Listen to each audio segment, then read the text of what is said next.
You're watching the Action Sports Jax 24/7 network. Now it's time for the Brent Austen Show. Well, there it is. The site we continue to look at each and every day here on the Brent Austen Show on the Action Sports Jax 24/7 network. Jaguars out there practicing right now. They'll be inside that stadium this Saturday for stadium practice. The time will shift to 10 a.m. It's going to ramp up this weekend for the Jacksonville Jaguars just from an intensity standpoint. Hey, everybody, and happy Monday. Hope you had a fantastic weekend. First full week of Jaguars training camp is upon us. Austin Lane will be here in just a couple moments. In fact, I think he might have just walked in. And Kim's Corner with us, too. So hope they all had a good weekend. Hope you had a good weekend. And, oh, boy, did you hit the panic button or not over the weekend. Doug Peterson certainly did not. I just got back from Jags camp, and a couple of things from Doug. One, almost annoyed, I think would be the way to say it, about the panic over the offense. And two, I thought it was interesting how much he put on like this weekend. The Jags are going to practice Monday, Tuesday, Wednesday here. And it's a little bit of the acclimation continues, I guess I would say. This morning you could tell it's still pretty light for the most part. And then we'll pick up throughout the rest of the practice. But same goes for the next couple of days. Well, then they'll take a day off on Thursday. And Friday, Saturday, Sunday, Monday, I think is Doug basically indicated that's like the go time of camp. Like, it's going to really intensify. It's going to be a tough stretch. Pads will be on, and you're going to learn a lot about the football team in those 4 days. So I thought it was pretty revealing what he said this morning at his news conference. Brent Martineau, Austin Lane, what's up? What up, man? Got caught a little accident. I didn't get hit though, but that's good. Surprisingly, a little like a 90s Chevy truck got the brunt of it compared to a Prius.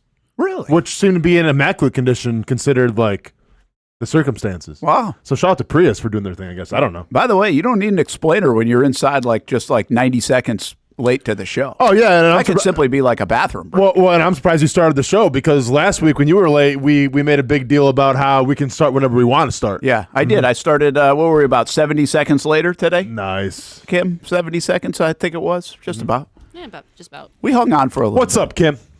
We didn't want to start without you. Oh, that's all good, man. No worries. Delphonic, is he going to report from camp? What's up to you? Yeah, we're going to, we actually might be at camp again tomorrow. Oh.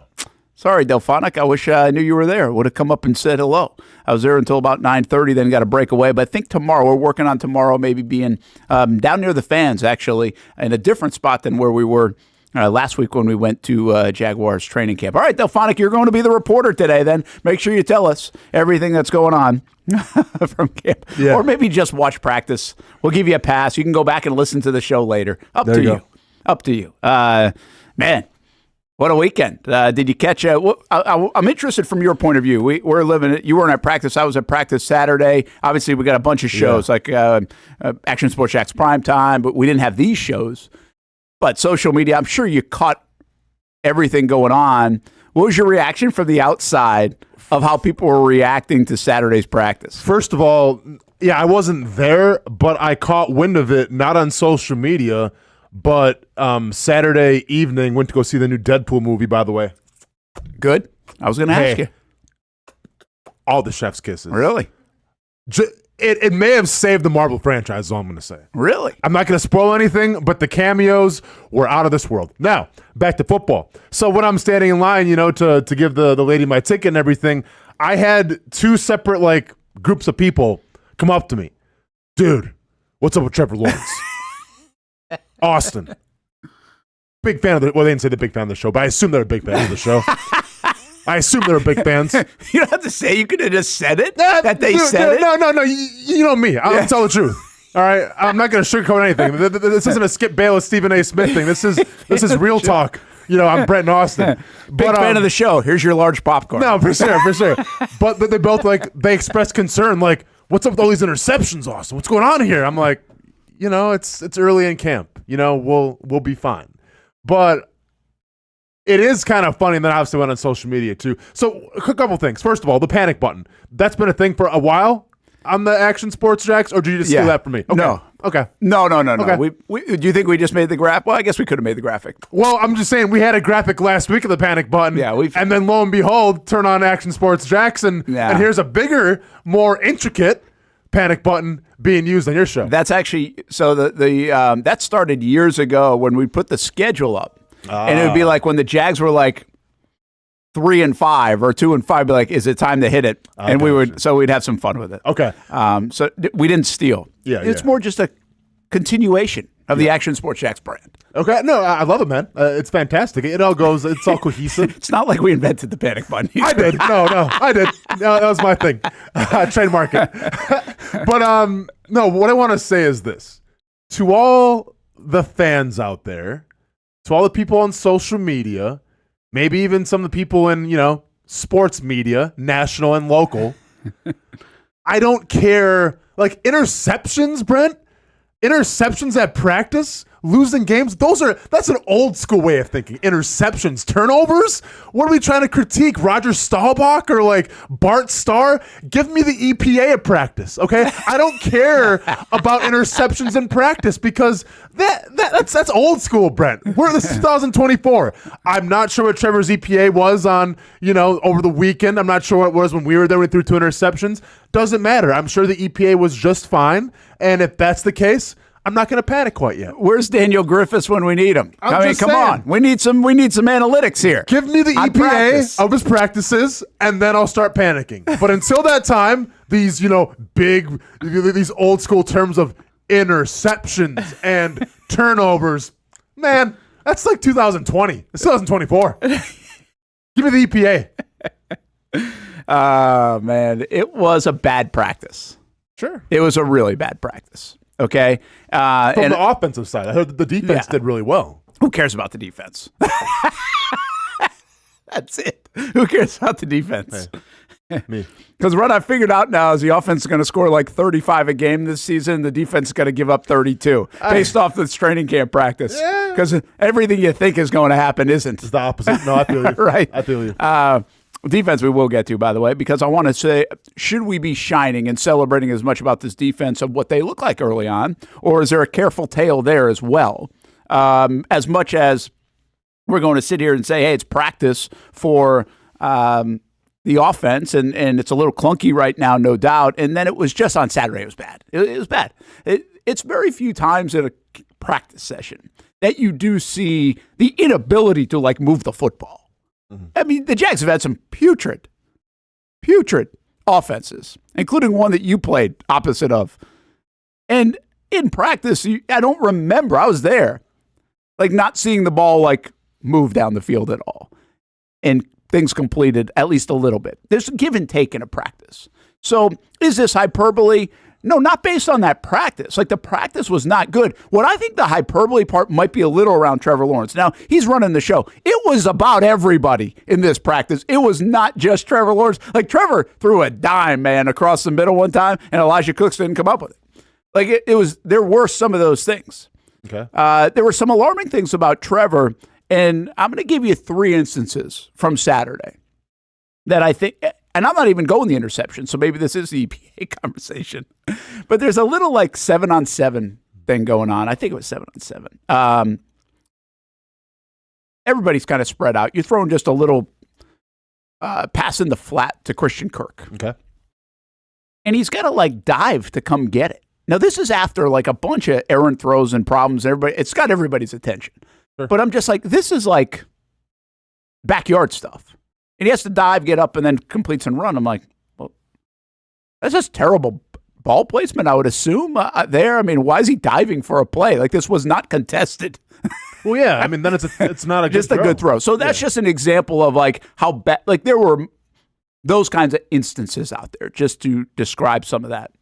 And then the other ones, I thought, the ones that got my attention, there was a picked ball from Trayvon Walker that was kind of batted down. But that was when he was pressured on this play. And then there was another one where he threw totally out of bounds. No, it was well covered, but he kind of threw it into the traffic. It didn't get picked. It kind of went out of bounds. And I was like, wait a minute. Those are the 2 plays we want to stop doing here. I know it's practice, but those are the ones you want to stop doing. Those are the ones where you take the sack and eat it. or you throw it into the third row. You don't put it in danger. So there are a couple of plays like that, Austin, that I would say even more than the picks and everything else catches my attention. Like, wait, you got to work on that here too. But it just indicates how clunky the practice was, how not great it was. Somebody said to me today, and I wonder if this was it, and you can speak to this. They were about to have their first off day. It's hot as heck in Jacksonville. It's 4 days of it, and I know they're not in pads. But could you have lost a little bit of focus on Saturday if you're that offense, kind of like getting to the weekend, if you will? Because of the heat, just because of the weather? Well, because anticipating the day off coming Sunday. And I'll tell you this, and you'll hear the interview later, but I think I pulled this part out because it wouldn't make any more sense now. Jarian Jones, I interviewed on Saturday, and when I asked him about the day off, he was like, oh, I can't wait. Sure. Right? Yeah. Like, I wonder if just in the back of their mind, you got that coming up. You got a little bit of a weekend ahead, or at least a little downtime, a little recovery time, that they lose even focus. I don't know why they had a bad practice. There's a million reasons why. I'm just telling you, it was legit. It was a bad practice. It got vibes of that Blake Bortles 5-interception practice. And that's not a Trevor versus Bortles thing. The vibe of that practice with Bortles, sure, he was the headline when he threw 5 picks, but it was a bad offensive practice. It was like, oh, damn.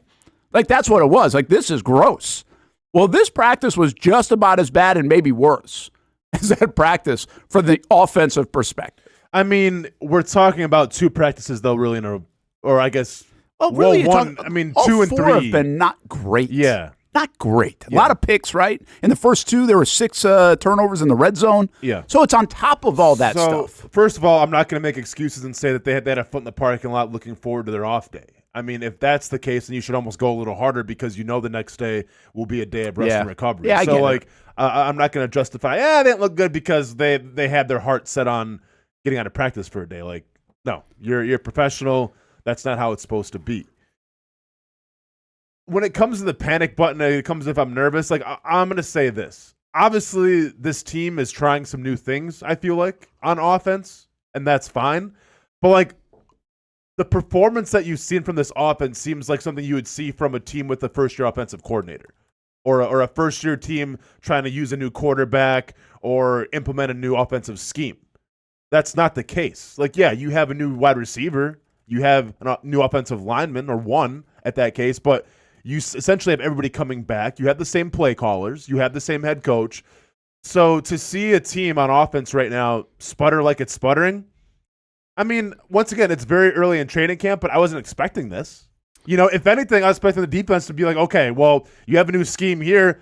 It's going to be hard. And the defense is shining. Yeah. But so let me go early in camp. Let me just, I think, verify some of the things that I believe happens, but even the coaches say very simplistic, right? Just a few of the install plays that you're really repping.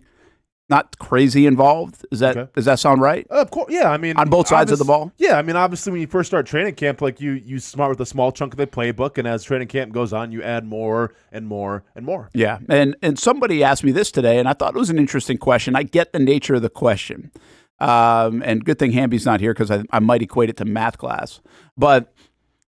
They said, hey, you've got most of the offense back. Like, you're in the system, the continuity of the offense. Like, what do you mean install and everything else? Don't they know it?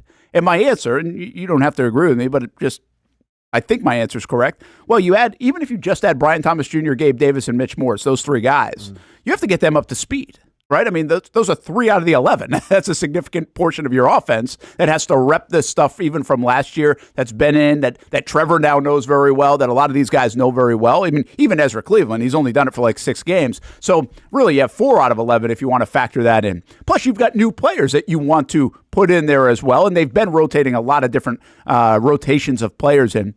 And then the other side is this. There's no doubt they added wrinkles to the offense, right? I mean, they added stuff to the offense. I keep going back to Trevor in April saying, hey, it's going to look a little different. We've found some things. We're going to try some new things. Well, I think that might be a product of this right now. And my comparison to math is if you go from Algebra 1 to Algebra 2, you still rep the Algebra 1 stuff. You don't just put it away, right? Like to get to Algebra 2, even when you're in Algebra 2, you still got to rep the Algebra 1. And so to get to where the Jags are going, they still have to rep the last year stuff that they've been doing for a couple of years, but throw the wrinkles in, throw the new people in.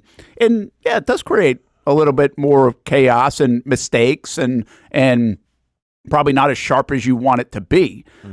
Should the quarterback be a little more sharp? Maybe. Yeah. I mean, I just had a bad practice. It was ugly. But the offense being clunky maybe shouldn't surprise us as much, especially if they're really trying to throw some new wrinkles in, like Trevor said back in April. Yeah, I mean, you're going to throw new wrinkles in, and that could take some time, but Gabe Davis is a veteran in the NFL. I think he knows how to pick up an offensive playbook, and all we've heard the entire offseason was how smart Brian Thomas Jr. is. So, yeah, you are implementing new details, and maybe, verbiage is different. And that's fine. Like, that'll take some time. But once again, we're talking about day 2, day 3 of practice. Like, I get it might be new to people, but it's not even close to, like, the whole book yet. And it's looking like it's looking right now. So where are you on the panic meter? Like, is it alarming? I mean, I wouldn't call it alarming. I'm a little unsettled by it. Like, that can maybe fall hand in hand. But, like, I think it's a little unsettling. Yeah. I do too. Like, I think it's unsettling, but I also do say I get it's practice. Like, what are we at? July 27th now, like, 9th. For that practice. Oh, gotcha, but July 27th doesn't mean September 8th. Like, that's what this is all about. And there's a chuckle part of this, and I get it. This is what we do, and we do it a lot. And this is what we do. We break down stuff. We're allowed to go to practice, and that's what we have. We break down practice. And I say this in kids sports now. This is what's changed in kids sports and youth sports. And you see this probably now, but you're going to even see it more with Ronan. Our moms and dads never went to practice. Moms and dads now go to practice. Mm-hmm. They go to practice, which means the coach is always under scrutiny, even in practice. Like, or praise, whatever. But everything's being dissected. Like, I would have Steph at times, like, I didn't necessarily go to all the practice, but Steph would because she's dropping the kids off and then pick them up. She'd be like, I don't look good today. I'm like, it's freaking practice. You're supposed to not look good in practice. So, but our parent, like, my mom never knew how I did in practice. You know what I mean? Yeah. So, and this is a little bit the nature of this time of year. We have 2,000 people out there watching these guys practice. We have a lot of media watching these guys practice. Everything's under the microscope because the NFL's so big. And there are probably a lot of teams that, during the season or during an indoor or during a walkthrough or whatever, mess stuff up. But everything is just under that microscope like it's a Sunday afternoon game right now for the Jags. And again, that's part of what we do. It's part of what they do. It's part of why it's so big. But there was a sense today from Doug Peterson, in my opinion, like, guys, like, we're going a little bit too far with this. No, and that's great, and that's fine. I get it. You're trying to put the fire out and everything. But here's what I'm going to say about it. And I said this last week when we saw the first bad practice of the Jacksonville Jaguars on offense. If it becomes a thing and it keeps on carrying on and on and on, then yeah, I think you should raise concerns. If it's a 1-off, a 2-off, or a 3-off, okay, we can all look past that and say, yeah, it might have just been a rough week. Whatever the reason, maybe the defense is really that legit, but they'll get it together. Like, I'm going to be watching very closely how this practice goes today. Because, once again, if you start chaining these things together, then it doesn't become like, oh, we had a bad week, we had a bad couple weeks. It becomes your identity a little bit. And the last thing I want for this Jaguars team right now with their identity is to have an offense that can't move the ball, or worse, an offense that turns the ball over. Kim, do we have some Doug Peterson sound ready to go? Let me check. You let me know. Here's what we can do. This we'll take a timeout. Actually, yes, I do. I have Doug Peterson on offense. All right. Well, let's do that. Let's do Doug talking about the offense, and then we'll take a break and talk obviously more about the Jags, because I want to also talk about the defensive side of things. And Mike Mularkey scheduled to join us at 11 today. Get his thoughts from a coach perspective at all this noise, right, and what it means. I do think that's fascinating part of it. You got to deal with the noise sometimes. I looked at a football team today when I was out there at practice. It looked unfazed by the fact that they had a disappointment, that people were talking for 48 hours about an offense that wasn't clicking. So I don't think it's impacting the football team, but do you hear it, and how do you navigate it? Maybe just one of the things we'll ask former Jags coach Mike Mularkey. But before we get to that, how about the present coach, Doug Peterson? And here's what he had to say when asked about the offensive struggles of the early part of camp. We're only 4 days in. Right, 4 days in. So still installing, still learning, still teaching, progressing okay. It's obviously we're not a finished product, and and we just continue to learn and grow and work in different combinations up front in the O-line, work in different combinations at receivers and running backs. Just we're still in this developmental phase, developing all our players. As we get going deeper into camp, we'll get more specific on lineups and things like that. Have the turnovers been a cause for concern at all, or are they just growing pains? I mean, look, we're 4 days in, and they're going to happen. Typically at this time, you would say defense is probably ahead of the offense. I mean, it's always been that way, and any turnovers can be cause for concern. But we continue to coach and teach, but on the other side of it, that's what you want your defense to do. So I'm kind of stuck in the middle. It's Doug Peterson talking this morning, being stuck in the middle about the good and the bad. What's your take on what he said? I mean, yeah, it's the coach rhetoric, but I found one thing interesting about it. What do you think I'm going to say? Let's see if we're simpatico here on a Monday. There was something that caught my attention. No, I'm almost forgetting what caught my attention early on. I was even there. The thing that caught my attention, I don't know if you're going to say this, is that we're still developing. Yeah, because if we're not almost there, how much do you develop in the next 5 weeks? So here's what I took away from it. And it's something, I guess, we talked about this last week, didn't really pay much mind to it, but now I'm starting to see this could be an issue, and this could be a talking point. Go and bookmark this 2 or 3 weeks down the line. It seems like this team is trying to interchange a lot of players for depth purposes. Yes. Because last year we talked about it. Christian Kirk goes down. Zay Jones went down a little bit, and the thought was that the players that came in for them maybe weren't acclimated, weren't ready. And that could be a wrinkle that's being thrown in this training camp where they're trying to interchange a lot more players because if injuries do happen, knock on wood, they can interchange the players. My issue with that is that if you're trying to implement new offensive schemes and you keep interchanging these players, you almost I feel like you're messing up the chemistry a little bit and you're messing up the rhythm. I know injuries happen all the time and they suck, but I'm going to be honest, if you lose 2 or 3 of your starting wide receivers, I don't care who your backups are, it's probably not going to look that good, regardless of how ready those players are or not. Just the way it goes. That's a good point. Are you trying to do this and now you're hurting this, right? Exactly. So what I'm getting at is I wonder if there's too much focus right now on interchanging players to, I guess, almost plan for the worst of injuries happening, as opposed to just focusing on the horses that you got leading the way right now and saying, all right, let's develop the chemistry there first. Once that's good, then let's get some of the depth guys in. Yeah, I like that. Let's stay on that. Let's take a break. We come back. Brent Austen Show, just getting going here on a Monday. A lot of talk about the Jags offense. What do we need to see from them that make you feel a little bit better? And also, let's stay on this point by Austin. Also, the defense. I mean, the defense is shining. Is that a very good sign? Or is that, hey, settle down, it's just a couple of days into practice, the same thing some are saying about the offense. So you take a look at the Monday lineup here. Miller Moulton got us going. Brent Austen Show, followed by a few new shows here on the Action Sports Jax 24/7 network. A lot of variety there. And the Young and Norvell Show on a Monday at 4 o'clock on the Action Sports Jax 24/7 network. Everyone loves a good game night. Here you don't have to be the host. You don't have to clean up. They bring the food and drinks to you, and you can watch whatever you want on the big screens. It's more than a card room. It's a night full of fun with friends. Best Bet Jacksonville, Orange Park, and now the newest location here in St. Augustine, right off 95 at exit 311. A brand new clean room, a full bar and menu, my favorite sushi in town. And I love the fries too. You don't have to just play poker at Best Bet. That's why I come over here to the table games and play one-card poker. That's a pretty good card and a win. One-card poker is like war as a kid, you against the dealer. And this isn't the only fun table game to play. A friendly staff, a lot of fun. It's a good night out at Best Bet Jacksonville, Orange Park, and the newest location in St. Augustine. You can be a serious player or a novice. It doesn't matter. If winning equals fun, you're a winner every time at Best Bet. I'll save you a seat, and I'll see you down here at Best Bet St. Augustine.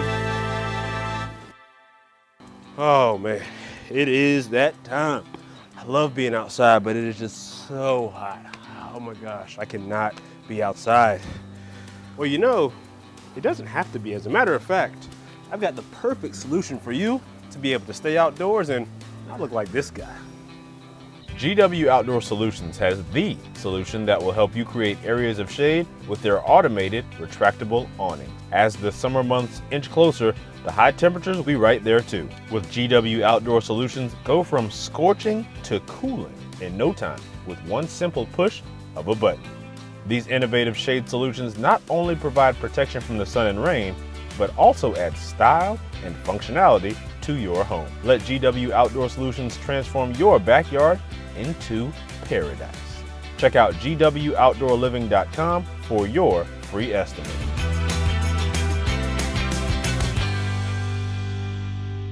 Summertime means sizzling sales at Nimnick Buick GMC. The #1 Buick GMC dealer in Jacksonville has lots of inventory to choose from with their best price guarantee. Nimnick never charges above MSRP. You can save up to $10,000 off select new GMC Sierras or get rates as low as 1.9%. You know I'm a truck guy. GMC Sierra, my trim level is an SLT. This one's an Elevation. Pretty good looking color as well. So here at Nimnick Buick GMC, you have a lot to pick from.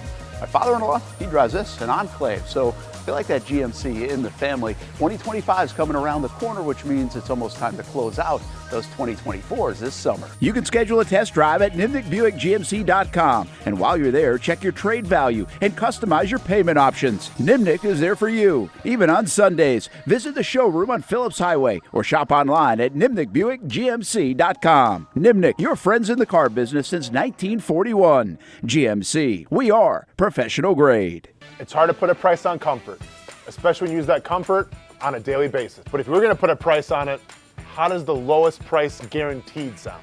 Furniture Source is going to have the biggest brands, whether it's Ashley, Casper, or Tempur-Pedic, and once again, it's going to be the guaranteed lowest price in Jacksonville.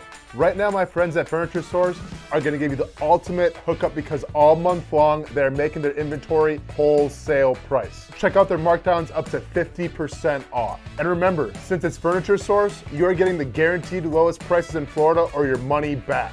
Don't have the cash on you right now? It's no worry. Shop endless options to suit your style and budget and enjoy 36 months off with no interest financing. Why use your money when you can use theirs? Whether it's beds, couches, tables, or chairs, Furniture Source is going to have exactly what you're looking for. Shop the lowest prices in Jacksonville guaranteed. Find the location nearest you at FurnitureSourceJax.com.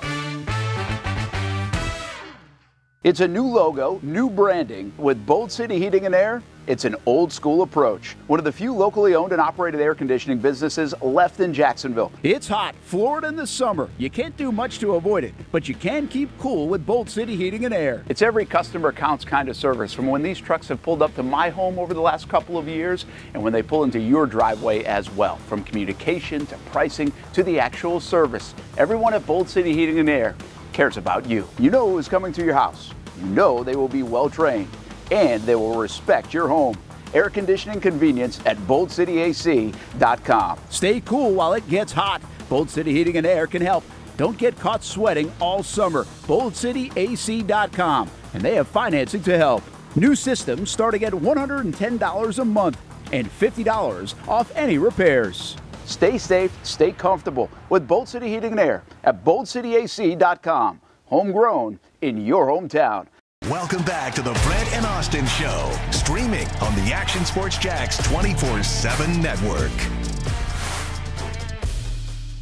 There's the Jaguars' projected offensive line. Cam Robinson, Ezra Cleveland. Might hear from Ezra a little bit. Mitch Morse, Brendan Sheriff, Anton Harrison. Hopefully a stout one. Yeah. I'll tell you this, man. The one thing I noticed out there at practice, Mitch Morse is huge. He is a big dude for a center, right? Oh, my Meester kind of talked about that a little bit as well.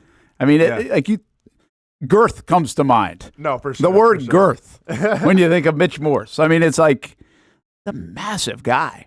Well, and not seen on the screen, if you zoom out a little bit, you'll see Walker Little like in the top corner going, we'll see. Yes. Actually, you just gave me an idea. That might be a good graphic at some point. I got you, man. Have Walker Little just like pop in. Yeah, just kind of on the side. Just hey. Like, don't forget about me. Yeah. There you go, man. Steal that one too. Stole the panic button. Steal that one as well. That's right. You got it. That's right. You're just producing across all platforms right now. Across all platforms. Speaking of platforms, did you see the news? I mean, which one? There's been some news. I don't know. Guy got verified. Oh, no, I didn't see that. I woke up like Sunday, or maybe it was after I woke up, and Weber's like, hey, you got the blue check mark. You verified. I was like, I did? You mean Elon didn't like personally email you? Yeah, I didn't even realize it. Dang. I'd kind of given up on it a little bit. Yeah. But so to talk to him, I mean, how does it feel to be on the other side now? It's just amazing. Yeah. Just tweeting amazing. like 500 characters a pop now you can do. Well, 10-minute videos. I think it happened and I didn't even realize it because I put something out there that was over like 2 minutes long and I just said, oh, that must be part of the new. Like, it didn't even register with me. It just was like, oh, okay, you can do that. But then Weber said, I was like, oh, in hindsight, I probably was already verified when I did it and I just didn't realize. But it's very nice what we're realizing with Action Sports Jax and even on mine is that we can take like our whole show from like last night or 1st and 10. Like you don't have to put just 2 minutes on. Yeah. You can put the whole show on. You can see it on Twitter or you can see it on YouTube, which we've always done. But that part is nice. But most of all, I can tweet from as we broadcast. Now, it's back. Welcome. I was on a 2-week hiatus. Yep. And now I'm back. So, well worth the money. I mean, worth the money. Oh, wow. Get that Elon, blue cut check. the check. That's right. I mean, what are we doing commercials for Elon Musk now? What are we doing? I feel like back to normal. Sure. There was a part of me that was missing for a couple of weeks. Brent Martineau for Twitter Blue. Got it. What you were saying about mixing in depth, developing players, as Doug even said that word today, and repping for the guys that are going to play 90% of the time. Interesting balance. Like I get, that's a pickle, right? Yep. And do they now, because the offense has looked a little goofy in the first few days, do they lean a little bit more back to like, all right, let's get these guys underway and then we'll work the other fellas in? Yeah, see, here's my issue with working the younger guys in. And I get that you're scared of what happened last season. And maybe people were lost a little bit. I can see like a team like the Kansas City Chiefs doing this that seems to be cemented in offense and that they know what they're doing, right? Okay, so we got some new receivers, maybe some depth. Like, yeah, we're not really sure who all the starters are going to be. Like, let's work some guys in, right? Like, I can see the Chiefs doing that. I can't see the Jaguars doing that. And now I get a lot of that offense in terms of being stagnant last year had to do with injuries, right? Trevor Lawrence wasn't healthy towards the end of the year. I get all of that. But it still wasn't that good. It wasn't good to the point where it's like, yeah, we're confident in who we are now. Let's work out the younger guys as well and see what they can do. Like, you aren't there yet. Teams that go on playoff runs, that have a top, 5 offense, they do that. Not you. So are you saying, though, the Jags are overreacting to last year's problem because they're trying to put a plug into the problem, right? They're trying to get when Parker Washington needs to come into the game or X player needs to come into the game because Tyson Campbell's out or whoever, have them ready to go rather than have no idea if they can play and just throw them out there and be like, okay, guys, good luck. Yeah, I'm saying it's okay to learn from the past, but don't let it define who you are this season. And I get the vibe that's what's going to happen. I feel like it's almost like an overcorrection. Yeah, that's what you wonder. And that's what I'm worried about, especially once again. Like, and I don't know if this is the root cause of the problem. I don't know if it's just guys aren't ready to roll or not, like whatever the case may be. But if this trend continues to happen, and we're talking about turnovers, we're talking about interceptions. Give me some EPA in there, please, though. But talking about turnovers and interceptions, then I'm going to keep on pointing to the fact of, okay, well, what's different? What are you guys doing differently? Set aside from, okay, you're implementing new stuff. Like, guess what? You implement new stuff every single year. No offensive playbook's going to ever be the same on any team.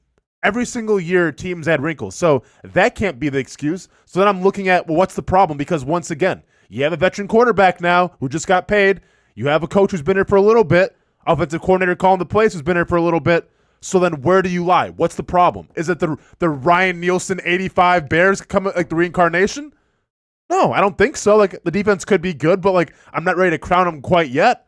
So I'm looking at, are you interchanging too many offensive players and working too many people in when guys aren't established yet and have a rapport? And so what's the solution?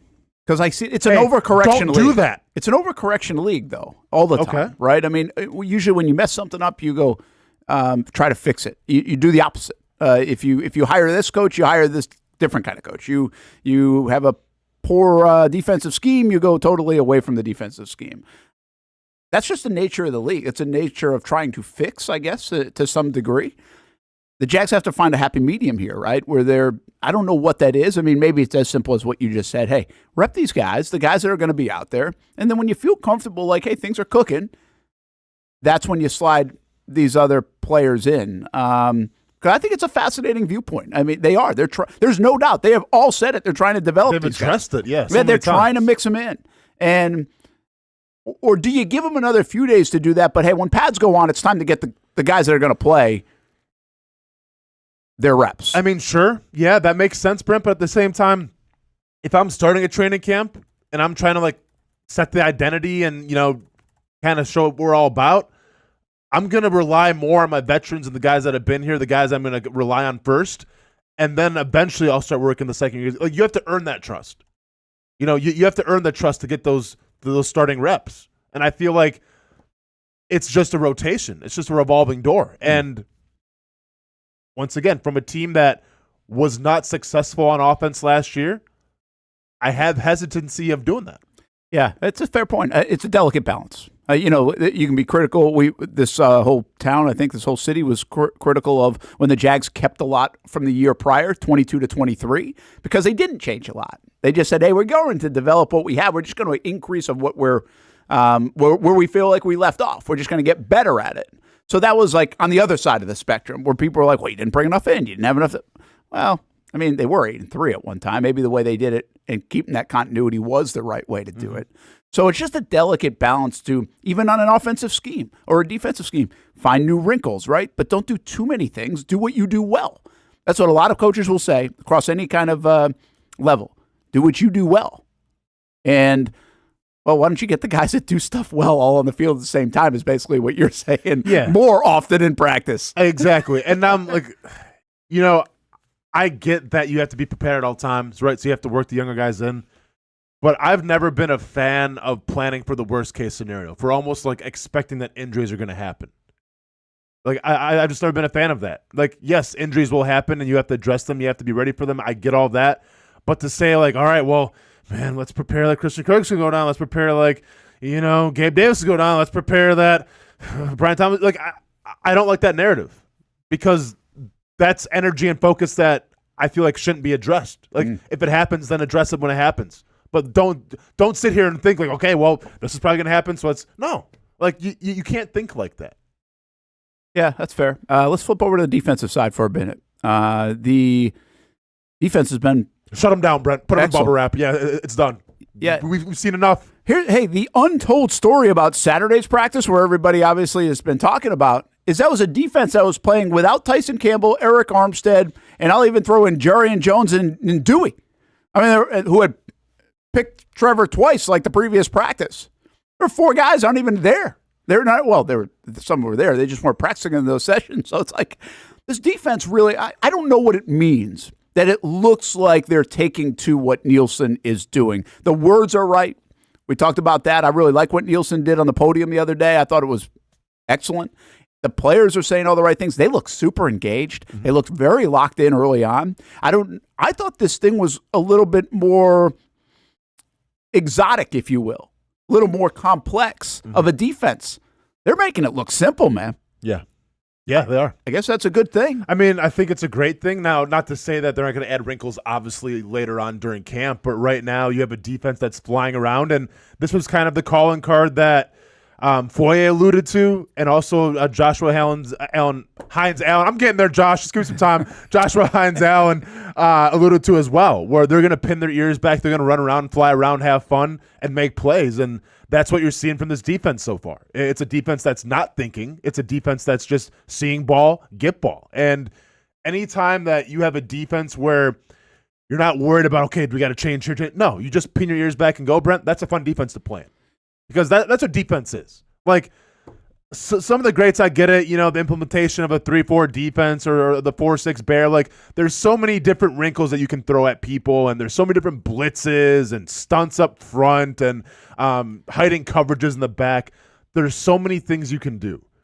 But when you have a defense that, number one, understands what they're doing, but number two, doesn't have to think all the time and just can pin their ears back, that's everything. And I think with Ryan Nielsen, that's what you're getting here. Yeah, I think the idea that they want to be aggressive and they want to play fast, and they want to dictate play. I can't remember what I saw. Maybe it was Lloyd over the weekend. It said he used that word dictate, and I was like, man, I usually put that word in with the offense. Dictate play, right? Control the tempo. You're the one with the ball. And they're saying, no, we're going to dictate play instead. And I was like, oh, I like that. I like that. And that's what it looks like. It looks like they're not sitting back and waiting to see what happens and then reacting. They're going to force the issue right now. And I think that's thrown this offense for a loop, too. I think it's like they're coming at you. So, and I think they do have a lot of good players. We've said this. At all levels, they have good players, man. I mean, I'm a Devin Lloyd fan, and you wouldn't even, not you, but overall, people wouldn't put him in the good category yet. But I'm a big fan of his.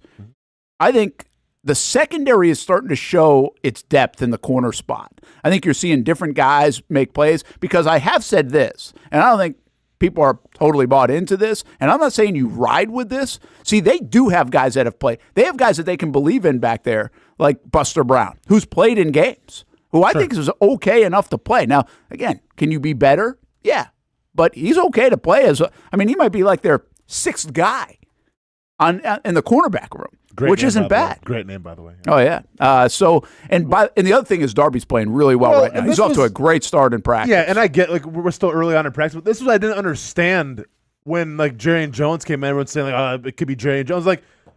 What has Darby done in the past couple of years of his career to make you think that he's not ready to be the starter of this Jacksonville Jaguars defense? Well, I think it was the contract that we eventually got to that said that. That's what we were. I was with you. But then when we broke down the contract, it said, okay, the contract does say a little bit more stopgappy, maybe even depth play.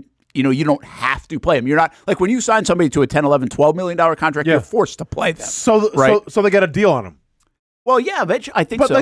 But that's where we disagree. I wasn't going to let okay, so he's not making obviously as much as Tyson Campbell, so they can afford to put him at second string. Yeah, they can afford for him to do that, but the on the field play that he's had the past couple years shows that I don't think he's going to go out quietly. I think he's going to be the start once again, very early in training camp, but he has shown us no reason why the past couple years why he can't be a starter on this team. Yeah. That was my only point. Yeah, listen, he's been – so anyway, they've all been good. All these guys are making plays. And here's the deal. Here's the guy I think, and this got under the radar because of the offense was so bad Saturday. Andre Sisco Saturday I thought was terrific. And I think now you've got a guy there who I think is a good player. And I think he's still an emerging player. And I think he's now a hungry player because he just saw 5 dudes get paid. Yeah. I mean, he just saw whoever out there in Julian Love get paid too.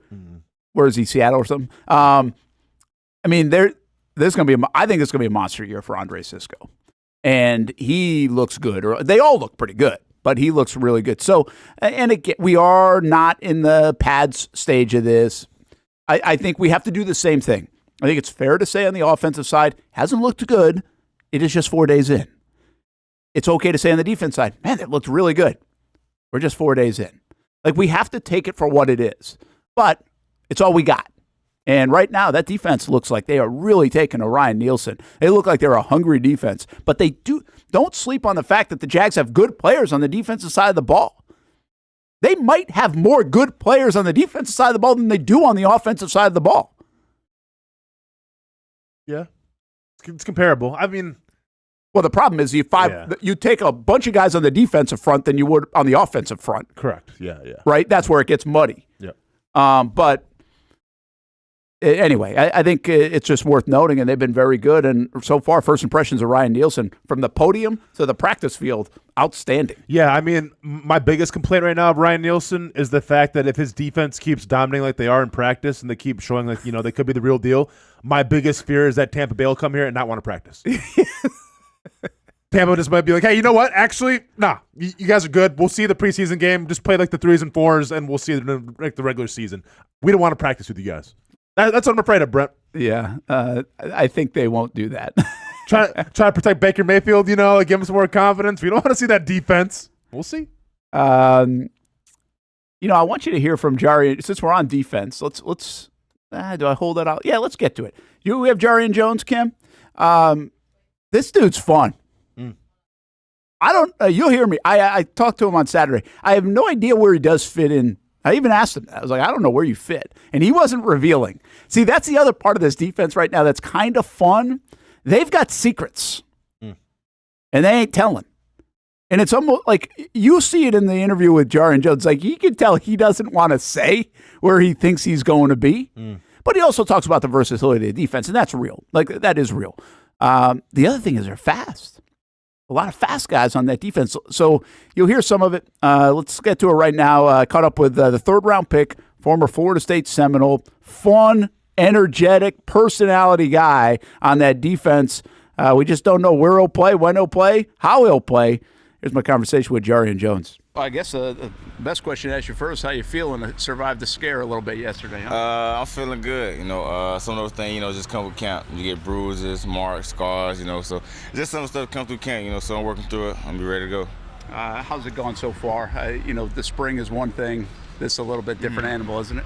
I wouldn't say a little bit of a different animal, but you do have a little bit of longer days, so right now I think we're working on 11-hour days, so I think that's the only thing to it is just you being up here for a long amount of time. But I love it, being able to do it with, like, the guys that I get to do it with make it all worth the while, just being able to be with them in a sense all day, every day, so being with them, building those relationships, those bonds, those are some of the things we have to lean on during the season, so, it's been fun. How much do you learn about the guys, right? I mean, obviously you talk a lot of football stuff, but you have your downtime to learn about each other, right? Yeah, so right now, obviously during camp, we're all staying in the same hotel, and so, I mean, through that process, you learn a lot about different people, and then, I'm in the DB room with a lot of guys.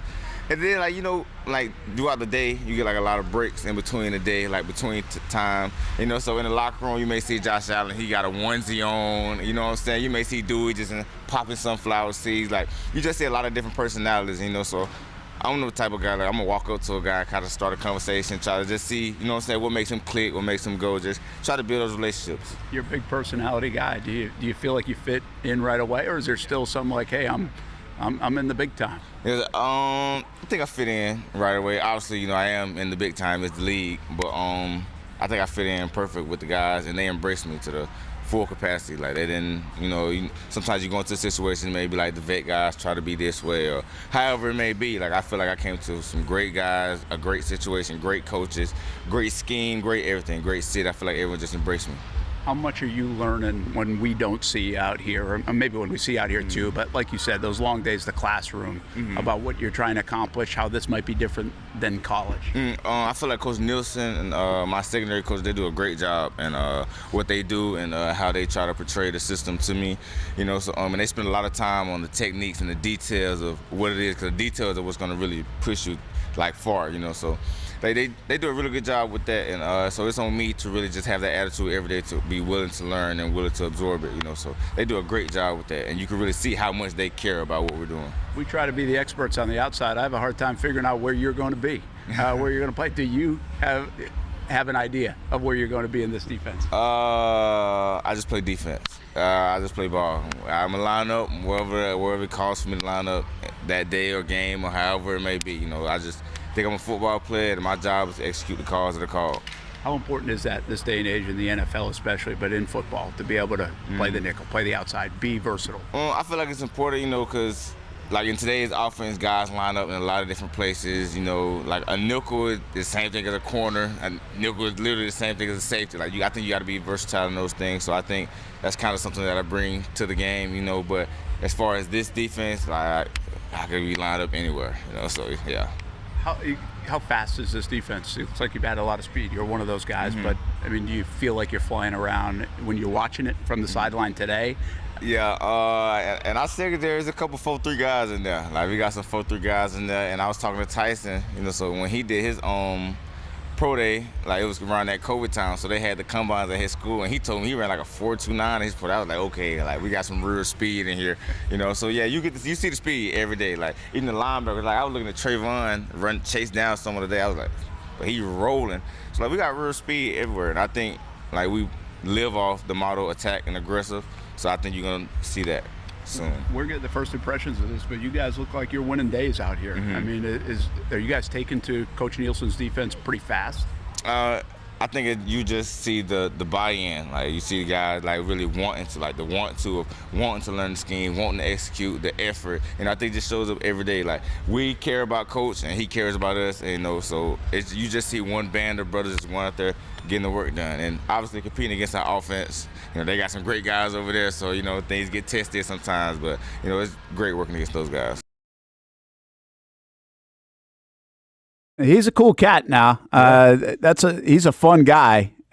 Kind of hard not to like him. Hard not to can't wait to see how he factors in there. And looks like he's off to a very nice start here in Jacksonville. It was interesting to hear him talk about the versatility of I know it kind of perked your ears up a little bit when he was talking about all the different ways they can play. And I've said that from time to time, like, are we going to see 3 safeties on the field? Are we going to see 3 nickel corners on the field at the same time playing safety instead? The versatility of this defense, I think we're going to see some looks that you're like, what are all those guys out on the field at the same time for? I think you might get some of that. Yeah, I mean, I think we definitely will get some of that because how he was talking in terms of how the nickel can really be a safety, how you can be kind of versatile, playing nickel corner, but you're also a safety, was the same thing that Darnell Savage said when he first got to Jacksonville, which leads me to believe that, when Savage talked to Ryan Nielsen, that maybe was Ryan Nielsen's selling point, saying, hey, man, we like what you can do. We like what you did in Green Bay. We want you to do all of these things. Like, you won't just be a designated, free safety or a box safety. You can do a lot of things. Yeah, we're not going to label you. Exactly. And I think Jerry and Jones, that conversation, kind of had that same narrative a little bit when he was talking. So, I mean, if you want to put two of the same things together, it kind of leads to show you that, maybe we will see a lot of interchangeable safety / corner / nickels. Yeah, and I don't think they're going to reinvent the wheel. I just wonder if they figured something out like, hey, the way, and maybe you're seeing it, you look at defenses way different than I do when you watch games, but are we seeing a lot more of that? Are we seeing a lot more guys across the league be able to do all out there at the same time, or these different packages? It was pretty revealing and successful when Mike Caldwell employed a 3-safety look at times for the Jags. Wingard got on the field along with the Siskos of the world and at the time Rayshon Jenkins, and it created some good things.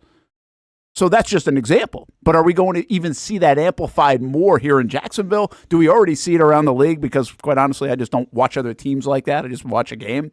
So I'm not saying the Jags are geniuses here, but I just wonder if they're like, hey, just go find me the guy that he can run, he's long, he can cover, he can tackle, and I'll put him in a spot. Mm-hmm. You know what I mean? Yeah. And you line them all up, and you're like, is that a corner? Is that a safety? Is that a nickel? I don't know. But they can do it all. Well, and the biggest thing has to be, too, because, this kind of goes a bit like what I believe in terms of putting your player in the best position possible. You have to make sure if you're Ryan Nielsen now and you can be interchangeable like this, like you still have these players in the best possible position to succeed of what they do well. Because sometimes too much interchanging, maybe you don't get the best out of your players because they're not playing the best possible spot. All right, let's do this. Take a time out. When we come back, we get to ask Coach about some of these things that are going on here in Jacksonville, around the National Football League as well. Plus, the news that broke after our show Friday. Tua, Jordan Love get paid on the same day. So, obviously, there was a domino waiting to fall. Tua fell first. Jordan Love right after that. When is Brock Purdy next? What did Patrick Mahomes say about all the different contracts around the National Football League? And how did practice go today for the Jacksonville Jaguars? It seems like a little bit better of a day from the offensive side of things. And I think probably needed it. At least everybody on the outside certainly did. The Dream 18 coming up on September 16th at the Golf Club at Southampton. Registration open. Get on board now, folks. Action Sports Jax, Dream18.com. We're going to have a lot of fun. Got some of the free giveaway stuff in over the weekend. They look good. We'll have hats and shirts and other things too. You get a lot to play in the Dream 18. Hopefully you can be a part of our day on September 16th at the Golf Club at Southampton. Mike Mularkey scheduled to join us when we come back here on the Brent Austen Show on the Action Sports Jax 24/7 network.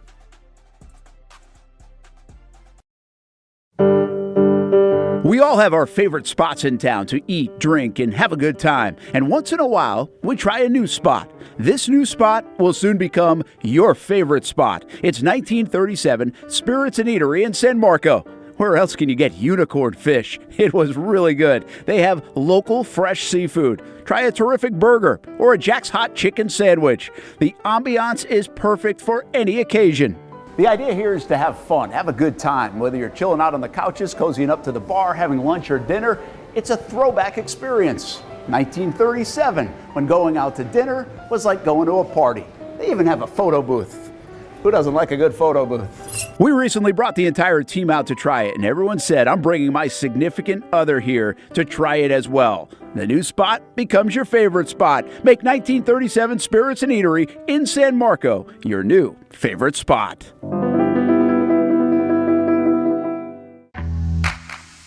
What started out as better people, better projects just keeps getting, well, better. That's Better Exterior Solutions, ready to help you create a better outdoor experience. Check this out. Motorized pergolas are the latest in technology to transform your outdoor space. Beautiful day? Let the sun shine through. Summer rainstorm? These pergola systems close automatically to keep the weather out. From residential to commercial uses, Better Exterior Solutions has products customized to meet virtually any existing architectural structure. With retractable awnings, screens, and hurricane shutters too, if you want unparalleled quality and expertise, you need Better Exterior Solutions. Get a free estimate by visiting betterexteriors.com or calling 904-902-4999. Better Exterior Solutions. Experience better. You trust CGC to make your water great, and now you can trust CGC with your plumbing needs as well. Fast, convenient scheduling, licensed and insured. A quick call away at 904-552-1242. You never know when you're going to have an issue with a shower, toilet, or maybe it's a sink that sometimes is easy to fix. All right, let's be honest. I'm not fixing anything. I'm totally staging this because when I have a plumbing problem, I call CGC Water Treatment and Plumbing. Trained professionals, transparent pricing, customer satisfaction. Small problem or even a bigger issue. Maybe you need a new tankless water heater or something a bit more intricate. The experts with 25 years of experience at CGC Water Treatment and Plumbing can do it all. Call 904-552-1242 or visit cgcwater.com. That's 904-552-1242 or cgcwater.com. CGC Water Treatment and Plumbing, an authorized independent Connecticut dealer. Florida license number CFC 1432579. The friendliest golf course in town, the Golf Club at Southampton. Local golfers have no shortage of options when it comes to picking a course to play here in Northeast Florida year-round. Yet time and time again, I find myself here at the Golf Club at Southampton. Easy to get to off 210 in St. Johns County. It's family-owned and operated and renowned for being one of the area's most player-friendly. That's just one of the reasons we hold the Action Sports Jax Dream 18 charity golf tournament here each fall. The Mark McCumber design layout is great for all skill levels of golfers, from the guys who bomb it a mile on the range to golfers like me who are just happy to put it in the fairway, which Southampton has very accommodating fairways. And if you need new clubs, come down to the pro shop. They'll fit you up and get you a nice new set like they did for me. For more information on membership or to book a tee time and see for yourself, head over to golfsouthampton.com or call the clubhouse at 904-287-7529. The Golf Club at Southampton. It's the official home of the Action Sports Jax Dream 18. Make it your home for golf too. It's the place we party in football season with Jaguars All Access. Welcome to String Sports Brewery, everybody. Say hello to our guest tonight. That is Trevor Lawrence. You can bring your party or event to String Sports Brewery in Springfield any day and any time. Rehearsal dinners, corporate events, birthdays. Here at Strings, you can enjoy the inside area and the outside area. Good for any weather, good for any occasion. Watch the games, play the games, shoot some hoops. Beer? Yeah, they have that. Plenty of choices. And sure, this is a brewery, but Strings is also a restaurant, and the food is fantastic. A full menu made from scratch meals. And if you need String Sports Brewery to help with a party at your place, they cater too.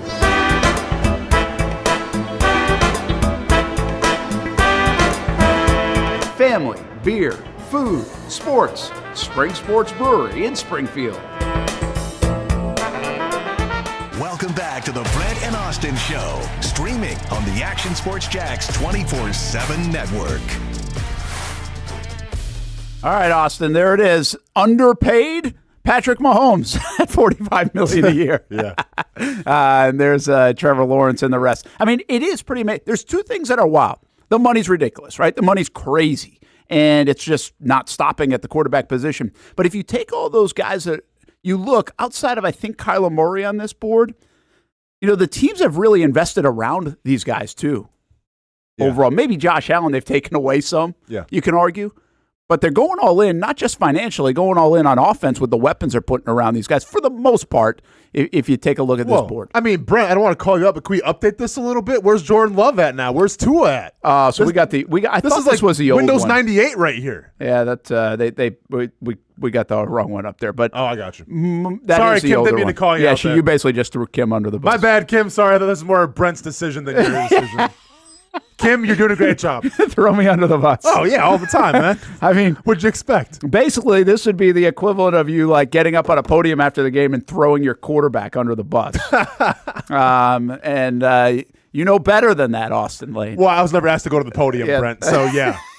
I guess I do know better, huh? Brent Martineau, Austin Lane, Brent Austen Show on the Action Sports Jax 24/7 Network. And a guy that knows not to do that, and he's been on plenty of podiums, joins us now here on the show. Former Jags coach, former Titans coach, Florida Gator. You know it's resume. It's Mike Mularkey. Say hello to Coach Mularkey. And how you doing, man? Coach, how you doing? Doing great. Great to see you, Austin. Still look like you can strap it up. But I was trying to get into training camp with this Ryan Nielsen defense coach, but I think they're pretty good in the depth right now, unfortunately. So yeah, it sounds like they're having a pretty good camp so far. Yeah. Hey, I think I need a tour of the office. I mean, there's a lot of good memorabilia and moments throughout your career up there, it looks like. Oh, I've got actually. It's kind of upstairs of my house. No one ever comes in here, so one of the few to see it. Yeah, my wife doesn't let me display it much out around the house. It's all kind of limited to here. But yes, it's 25 years of really great memories. Now retired life is treating you well, it sounds like. We saw you a few weeks ago, and a big smile on your face, hanging out with the grandkids and the kids and chasing them around, and it sounds like things are going well.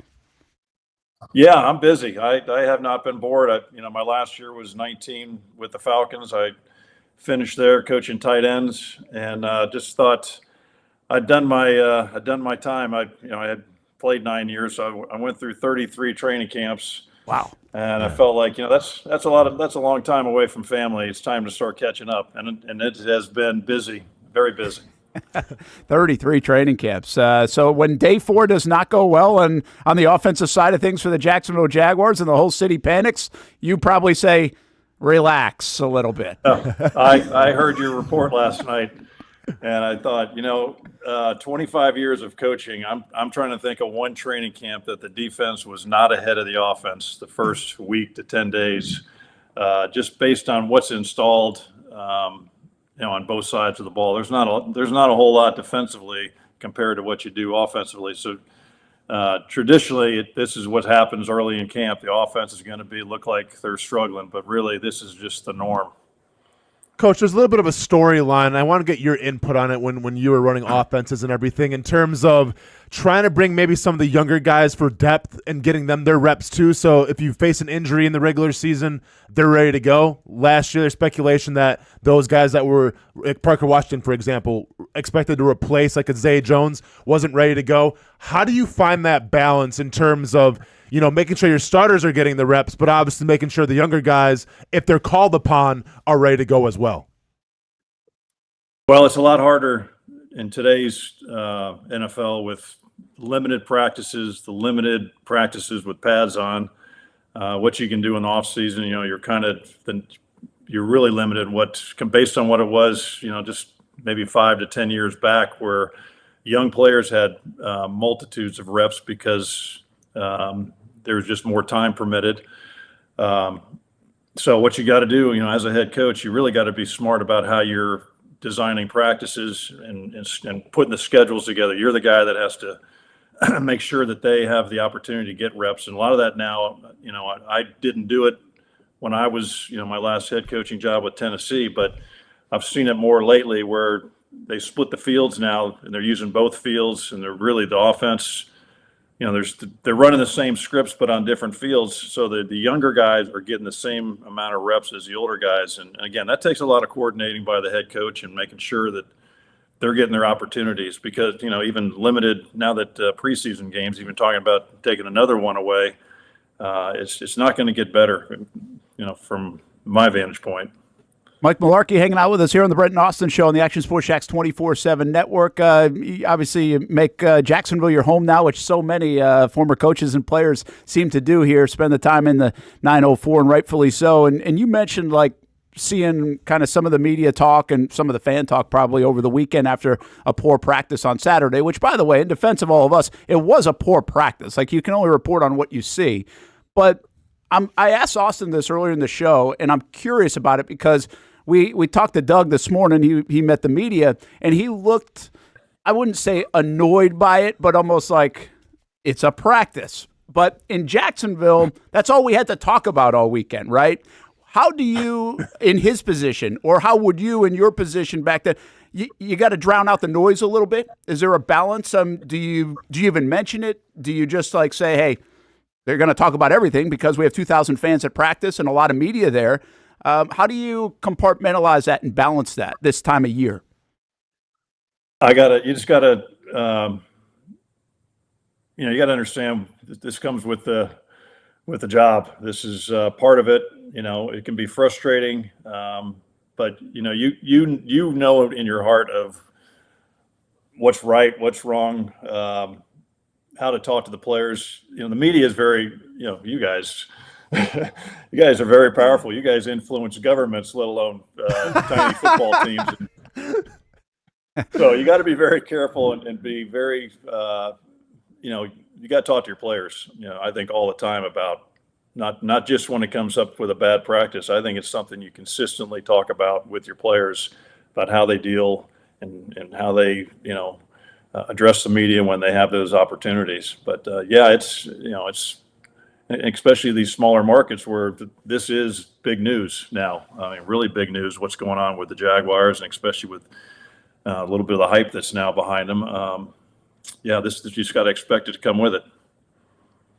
Coach, we talk about, the players and everything. Obviously, Trevor Lawrence is getting a lot of headlines, a lot of interceptions the first couple of days of training camp, and some people at least hitting the panic button already, a little preemptive, but it is what it is.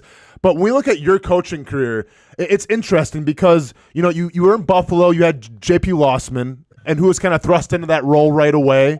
Then you had Matt Ryan, who was thrust in the role right away, and obviously took you guys to the playoffs from the get-go. I mean, showed a lot of poise. We had Blaine Gabbert here. You come in later with Blaine Gabbert's career, but some could say he was thrust in too early. And then with the Tennessee Titans, you had Marcus Mariota, who kind of came in right away and did his thing and had some pretty good numbers to start off his career. What do you notice the difference of those quarterbacks, Coach? What made Matt Ryan so great in being thrust in that starting role right away and having so much success, as opposed to maybe like a J.P. Lossman who, didn't have maybe the expected success that you wanted him to have? Yeah, well, my first year in Buffalo, which was 2004, I had Drew Bledsoe was our quarterback, and we started 0-4 that year, but you really don't want to be 0-4 in Buffalo as a rookie head coach.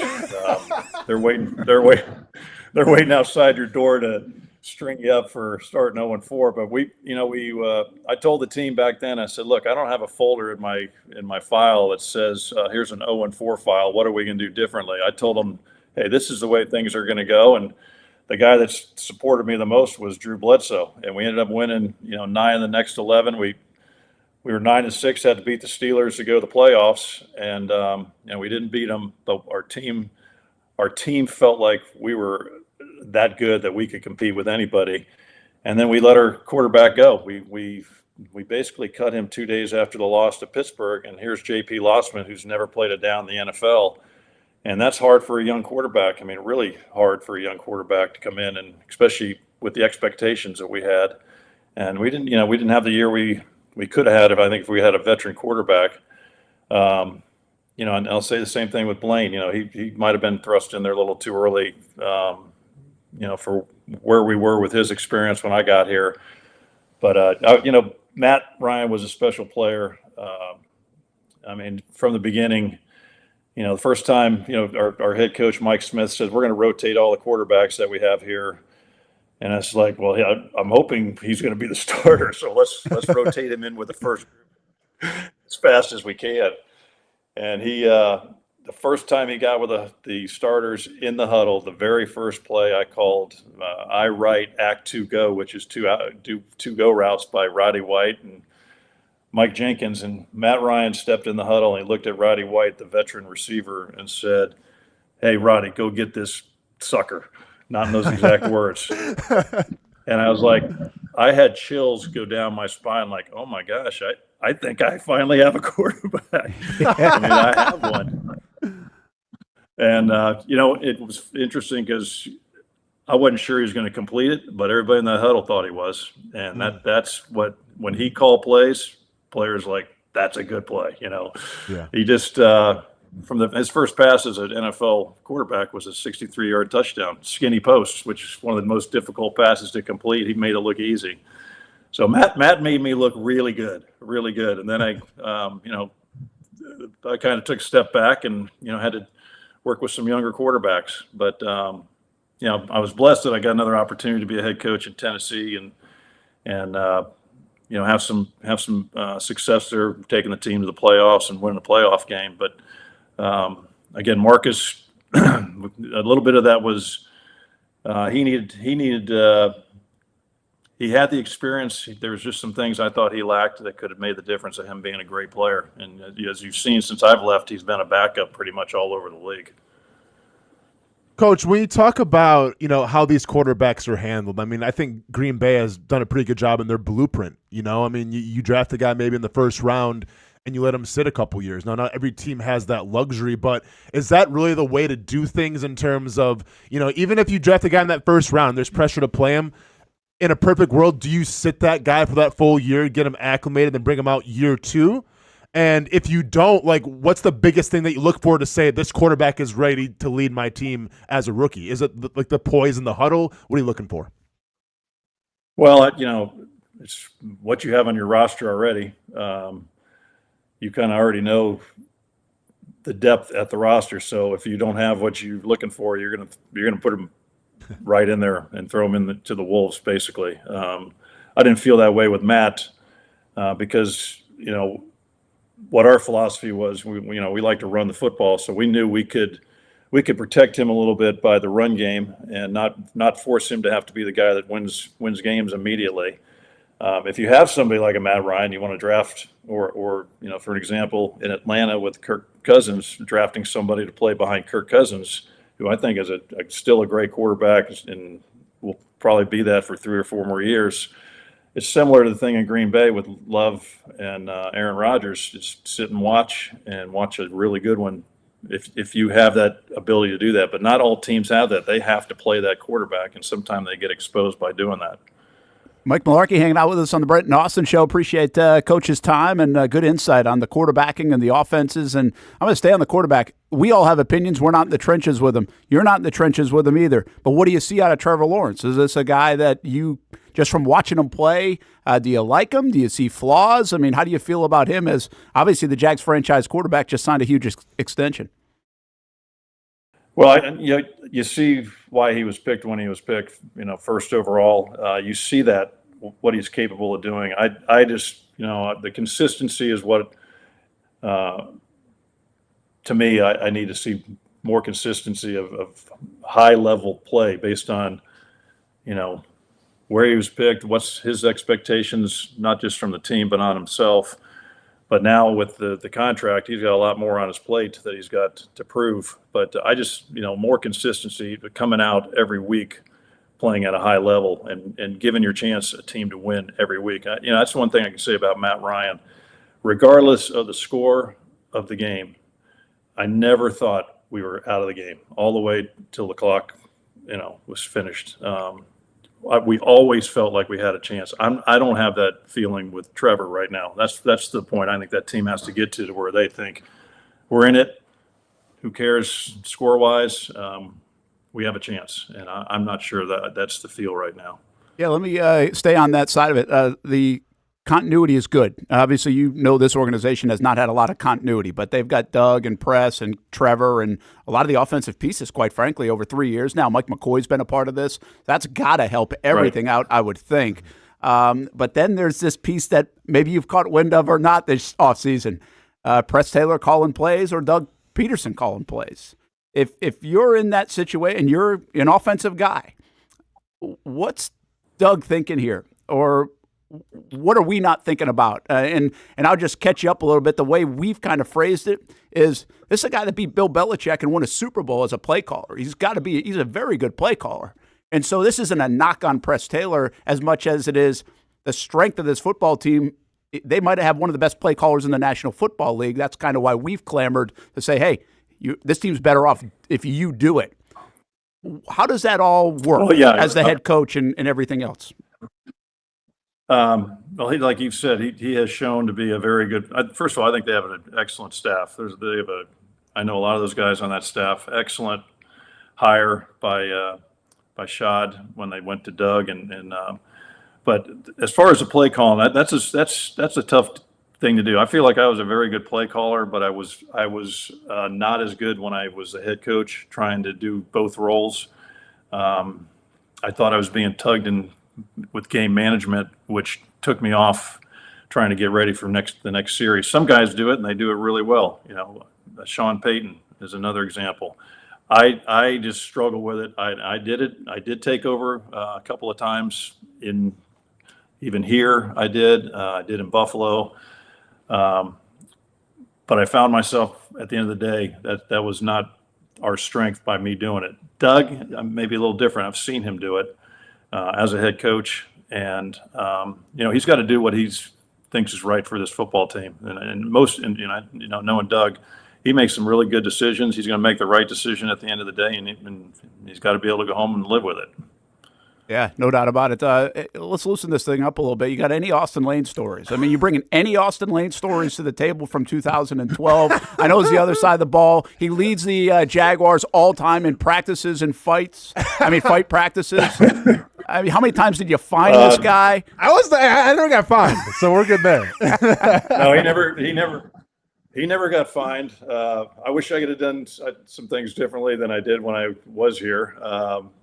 But no, Austin he was one of my kind of players. I like tough, physical players that, like violent play. That's who I like. That's why Austin and I got along. That's why we still do. His philosophy is 100 miles an hour every play, in practice as well. That's hard to do from getting them from NFL players, but I never had a problem with him ever. Effort and physical play was his MO there.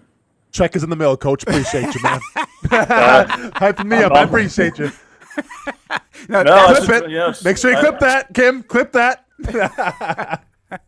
I tell it like it is, and unfortunately, there's some players that don't like me telling it like it is, but I'm going to tell it like it is. No, and I've always been a big proponent, and I've said this many times on the show, Brent. When it comes to that year back in 2012, it was almost like I respected it because it's how I was raised. Blue collar, hardworking, and the hard work is, you'll see the results. And I think, we're seeing, and Coach, feel free to chime in here as well. I think now we're seeing more of the shift in the NFL culture where you got to shy away from that now, right? Because players are always asking, like, why are we doing it? Why are we doing it this way? And not necessarily trusting in that process. Like, I mean, and I get you've earned your stripes as a coach and as a player, but do you almost feel like the league was kind of going towards a way that didn't confide with what you believed in terms of coaching? Yes, I'd say a little bit. Yes, I do. And I did change things when I went to Tennessee. I lightened up a little bit because you're right. But I just found that players, I made it really enjoyable for players to come in to the building in Tennessee because I had constant competitions going on. Like every team meeting was a competition. We had a basketball hoop in the team meeting room. It was offense against defense, DBs against wideouts, big guys against, the middle group was alignment. But I had some kind of competition every single, whether it was Jeopardy, I had a golf driving simulator. I mean, I had about 10, 12 different things that we would do every team meeting, and these guys would leave stimulated into their meetings. I mean, and then it carried on to the practice field. It was amazing how good our practices were. But yeah, I did some things differently than I did when I was here as the head coach. I'll say this: when I was here, our team really competed. Even I'll go all the way to our last game against the Tennessee Titans. We were 2-13, and I had an official on the sideline say to me, "Hey, Coach, I've never seen a team play with this type of energy and this level of play in the situation that you're in." And I said, "Well, this is how they always play. We just, we've come up short a lot of times, but at least they've played at a level we had a chance to win. And if they don't do that, we had no chance, but we had chances every week because of the way these guys played." I think that's all you can ask for. Yeah. Listen, you guys. I mean, obviously, you didn't have the quarterback. That's for sure. When Austin's rattling the quarterbacks off, I'm like, oh my, Matt Ryan. He'd take Trevor Lawrence in a heartbit right now, outside of Matt Ryan, with all that list of quarterbacks. Yeah. And I won't let you say it, but we can all say it. We know it. But Austin and I have talked about this a lot. Austin's a young guy still. But in the 5 years since he, this was not now 5, it's more than 5 years, but when we were first doing the show on the radio side, in about a 5-year window from when he left the game or left Jacksonville, the game changed. Not just the game, but the player. The player changed. Branding, the power of the player, the salaries of the player got amplified so much. And you guys were right in that mix in 2012 and even before a little bit and right after, social media became a thing. People will someday go back and look at that time frame, that decade or 5 years or whatever it is, and the game changed. The NFL got more popular. Social media impacted a lot of different facets of life, but even sports and players. And the power of the player was starting to shift, I think, at that time, Coach. Yeah, I found that out in 2019. When I was in Atlanta, I had a tight end there that was on a contract year, a very good tight end, former first-round pick, that he was on a contract year, and I was going to try to help him get a big one. And I coached him every which way up hard. I coached him soft. I babied him. I did everything, but I could not influence him to do anything different. He was one of those guys you're talking about. The times have changed. He was going to do it his way and wasn't going to pay attention. I was like, hey, if you do pay attention, you may make more money if you listen to me. But I couldn't. He helped me. That was my last year. I was planning on retiring. No one knew. My wife and I were the only two that knew I was going to retire. But that helped me when I felt like I couldn't get through to a player. Then I thought, maybe it's time for me to move on. So it's funny, with about 3 games ago, I stopped the film projector in the tight end room. We had all the tight ends and the tight end assistant coach, and I put a play up there from the game. And I said, hey, I'm not going to say his name, but I said, what's my favorite word in the vocabulary? He said, it's violence, Coach. I said, yeah, I like violent players. I'm going to say this word, whether I've been a tight end coach or a coordinator or a head coach. But look at what you're doing. That is the softest one of my player. And I almost want to throw up when I say it. And I looked right at him. I said, are you trying to make me retire? He goes, no, Coach, I'm not. No. I said, I think you're trying to make me retire, knowing I was going to retire. So I think you're trying to make me retire. And I wish I could have seen his face when I did retire after the season. The guilt. I ran that coach out of the business. But he helped. He helped confirm it. No surprise that he preached violence, but 18 surgeries for you, right? From those playing days. Yeah, I'm just getting over the worst one. The worst one yet was a shoulder that I just had. I probably wouldn't do that again. I've had a lot, but that one was the toughest one to recover. Coach, you're drafted back in 19. Coach, you're drafted back in 1983, and you're a 9th round pick. Yeah, they went back to 9. Yeah. They're a little longer than that. Obviously, when you're picked at 229, you're maybe not expected to make a roster, let alone have the career that you did as a player, as a tight end. If I was going to ask you who the tight end GOAT is, who's the greatest of all time from the tight end position, who would you say? Oh boy. The greatest of all time. I mean, obviously, the Gronk could be in the category. Gonzalez is up there. Kelsey. Gates is up there. Yeah, Who would you say, Coach? I'd say Gronk is definitely up there. Dave Casper, who I played with. I like guys that did it both. Mark Navarro. I like. To me, the Gonzaleses and the Kelseys of the world are big wide receivers. They're I don't know if you can throw them in the tight. You can call them a tight end, but they're not the true tight end. I could tell you a quick funny story. I was asking Atlanta when I was a coordinator there, I needed a blocking tight end. We had no blocking tight end, and I said, please get us one before the season starts. So they trade for Tony Gonzalez, and I was like, well, he was when he came out of California, one of the best blocking tight ends I ever graded, but I haven't seen him block anybody lately. So I sat down with I sat down with Tony his first 5 minutes in the building, and we were having a conversation, and he just out of the blue just said, hey, Coach, I don't block the power play,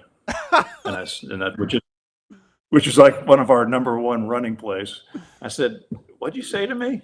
He goes, I don't block power. And I said, well, we run power. He goes, yeah, but haven't you seen me? I split out like a wide receiver. I said, well, haven't you seen us? You're going to line up next to the tackle. He goes, like a tight end? I said, yeah, you're going to line up like a tight. And, I'm no dummy. If it's 4th and 3, I'm throwing the ball. Tony gets. But if you had any common sense and defended us, you would not line up and try to stop the run when Tony Gonzalez was on that side of the ball. There's a little bit of a tell. That's a Hall of Famer, by the way. That's a Hall of Famer right there. Yeah, he didn't invite me to his Hall of Fame, and I kind of figured that was going to. It's wild. Like, you think of Tony Gonzalez, Mr. Team, does it? Yeah, I'm not going to block the ball. No. That ain't going to be me. That was Mike I told him, I Mularkey. said, just wait a second. I walked down to the head coach and I said, well, we got a problem. He's already told me he's not going to block. That's awesome. Great story. We survived together. Yeah, you certainly did. You guys did okay together. Yeah. Sometimes that's you need him just as much as he needs you, I guess. A little give and take. I was no dummy. Mike Mularkey with us on the Brent Austen Show. Hey, appreciate you stopping by. Before you go, actually, your son's working on the Lions organization as a scout. You were just up there. They're one of the favorites in the NFC. I don't want you to give us the secrets, but are they one of the teams in the National Football League this year that you really like to make a run? Well, I can say this. I'm going to take back what I said when I first got on here about defenses always being ahead of the offenses. They looked pretty special. They got some weapons for golf up there. I don't know how they can get the ball spread around to all the guys they have, but I think their coordinator is. I talked to Ben Johnson for a long time. I think he's a really good play caller. They got a lot going on for them, and defensively, they're pretty stout there too. Their corners that they drafted are going to help them immensely. So, yeah, I took my grandson up there to see his dad, who's in training camp, and I talked to Dan Campbell for a while. He's, hey, do you miss it? And I was like, I miss Sundays. I do not miss training camps. Especially, they're way easier now than they were when I played. When I was with the Steelers. The day we showed up, we were in full pads, and I was in full pads. Other than Saturday morning practices, I was in full pads all the way through the playoffs. It was a beat the tar out of each other. So I used to ask my wife the first day of training camp. I'd roll down the window. I was driving to camp. I was like, "You sure your parents don't have a trust fund or something before I got to get down and beat my brains in?" Oh no, I'm sorry, honey. You got to go to training camp. All right. And Coach, I'm not sure if you know this story quick or not, but then we can let you go. So my first introduction of joining the Jacksonville Jaguars was speaking to your son. So back in 2010, when I was getting drafted, I'm not sure, you probably know the story. When I was getting drafted, and it's the 5th round, and I'm still waiting because I'm thinking, all right, maybe 2nd round, maybe 3rd round. All right, well, it's the 5th round. They tell you lies, man. And the barbecue's going a little cold. I'm sitting there like, hopefully I get a phone call pretty soon. And Oakland at the time is on the clock, and Jacksonville's not even close to being on the clock. And I get a 904 number. So I answer the phone, and it's, Austin, how you doing? Patrick Mularkey, who I have no idea who Patrick Mularkey is. And I'm like, how you doing, man? Like, I'm doing good, just chilling. He's like, you're in Wisconsin, right? I'm like, yeah. And mind you, like, I'm just like, dude, I got to get you off the phone. I'm trying to wait to see if the Raiders are going to take me. and he starts going, so you do a lot of hunting and fishing? And I'm just like, no, I really don't at all, actually. I did it when I was young. That's about it. He's like, oh, that's cool. And then just awkward silence. And I'm like, what the hell is going on? And then all of a sudden I see Jacksonville trades with Oakland. And then I'm like, oh, wait. And then he brought me on. And I'm like, okay. So Patrick Mularkey kind of introduced me to the Jacksonville Jaguars. Yeah, it wasn't Gene. Wild. I mean, maybe it shows what they thought about me having Patrick instead of, like, Gene Smith talk to me first. But it's all good, though, man. But, yeah, my introduction to the Jaguars, man, was with your son, Coach. That's crazy. Cool. That is cool. Yeah, I forgot that they actually traded up to get you. That's an honor. Yeah, I'll take it. Yeah, I'll take it. That is an honor. Yeah. They always lie to you too. By the way, they don't. If they tell you the second round, you're never going in the second round. Well, and then the rumor was, and actually Patrick told me about this too as well. Is I guess Green Bay was the next pick, and Green Bay was going to take me. And thank God they traded up, because if I went to Green Bay, Coach, with all my friends back there, I would have lasted a year in the league maximum. Yeah, you wouldn't have been in the league very long. No, not even close. Mike Mularkey, all right. I'm. If you got another minute, I want you to see if you can answer this one. So 33 camps. Okay. When did you know, and were you right, if you had a good or bad team in those 30 plus years? Now, some as a player and some as a coach, some as an assistant. But will Doug at some point, like next Monday or 3 weeks from now, or after preseason game, maybe it's a practice against the Bucs, will there be a time where you're like, all right, this is who I thought we were going to be, or oh boy, are there those moments in camp? Yeah, I'd say mainly in Atlanta. I mean, we had Roddy White, Julio Jones, Michael Turner, and obviously Matt Ryan. Plus, we had an offensive line made up of just a bunch of no names that played at the style that I needed them to play at. It was they were a force to be reckoned with. They earned a reputation of being one of the most physical lines. I mean, when we'd play teams, I knew they were thinking, "Oh, I can't wait to get this over with." Yeah. So that when you go in that kind of mentality, I'm just speaking offensively, we're going to be pretty good, and we were. They had never had back-to-back winning seasons when we went there in 2008. In 44 years, they'd never had back-to-back winning seasons, and we had 4 while I was there, and they went on even more than that after I left. So, yeah, that's what a quarterback can do for you. Yeah, that's what quarterback can do. But you knew. It's so as long as you're like, hey, if we stay healthy, we're good. We're going to be pretty good. Yes. Yeah. Yes. All right. And if we were going to balance off with our defense, and we had a good special teams group, so we knew we had pretty good balance across. But we were going to be the reason we were going to be pretty good was because we can control the ball, which we did those 4 years. Well, let's hope over the next few weeks, Doug has in a meeting in his office or talking to himself or right into work says, "Hey, I think we're going to be pretty good," not the opposite. Exactly.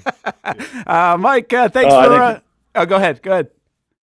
No, I think they're going to be pretty good. They just don't let the first weekend, influence you to do anything else what you believe in. So he's got a plan. You got to stick to it. Yeah, we got 3 hours a day. We're going to go with it, the ups and the downs, Coach. All right. That's our job. Hey, thanks for taking a half hour. Yeah. We appreciate spending the time with us, and let's do it again. Yeah, sounds good. Appreciate the invite. You guys take care. Great show you guys have. Thanks, Coach. Coach, appreciate you, man. I'm sure I'll probably see you in the grocery store real soon. I'll see you, Austin. All right, man. Waiting for that check, too. Yeah, you got it. He's retired. He needs some of those. I know. I hear you. That's Mike Mularkey, former Jags coach, Bills coach, Titans coach. Obviously talked a lot about his time with the Atlanta Falcons as well. Player in Florida game. I mean, really a great career. And I didn't want to bring it up. I won't bring it up. But if you go back and look at Coach Mularkey, and not Jacksonville was different. Jacksonville was I think if you were in Team Mularkey, it was a tough spot, right? I mean, Gene Smith, not a great run as a collection of players, and then you got 1 year. You got 1 year here in Jacksonville. Yeah. But really, the Titans one is the most interesting. The success he had in Tennessee.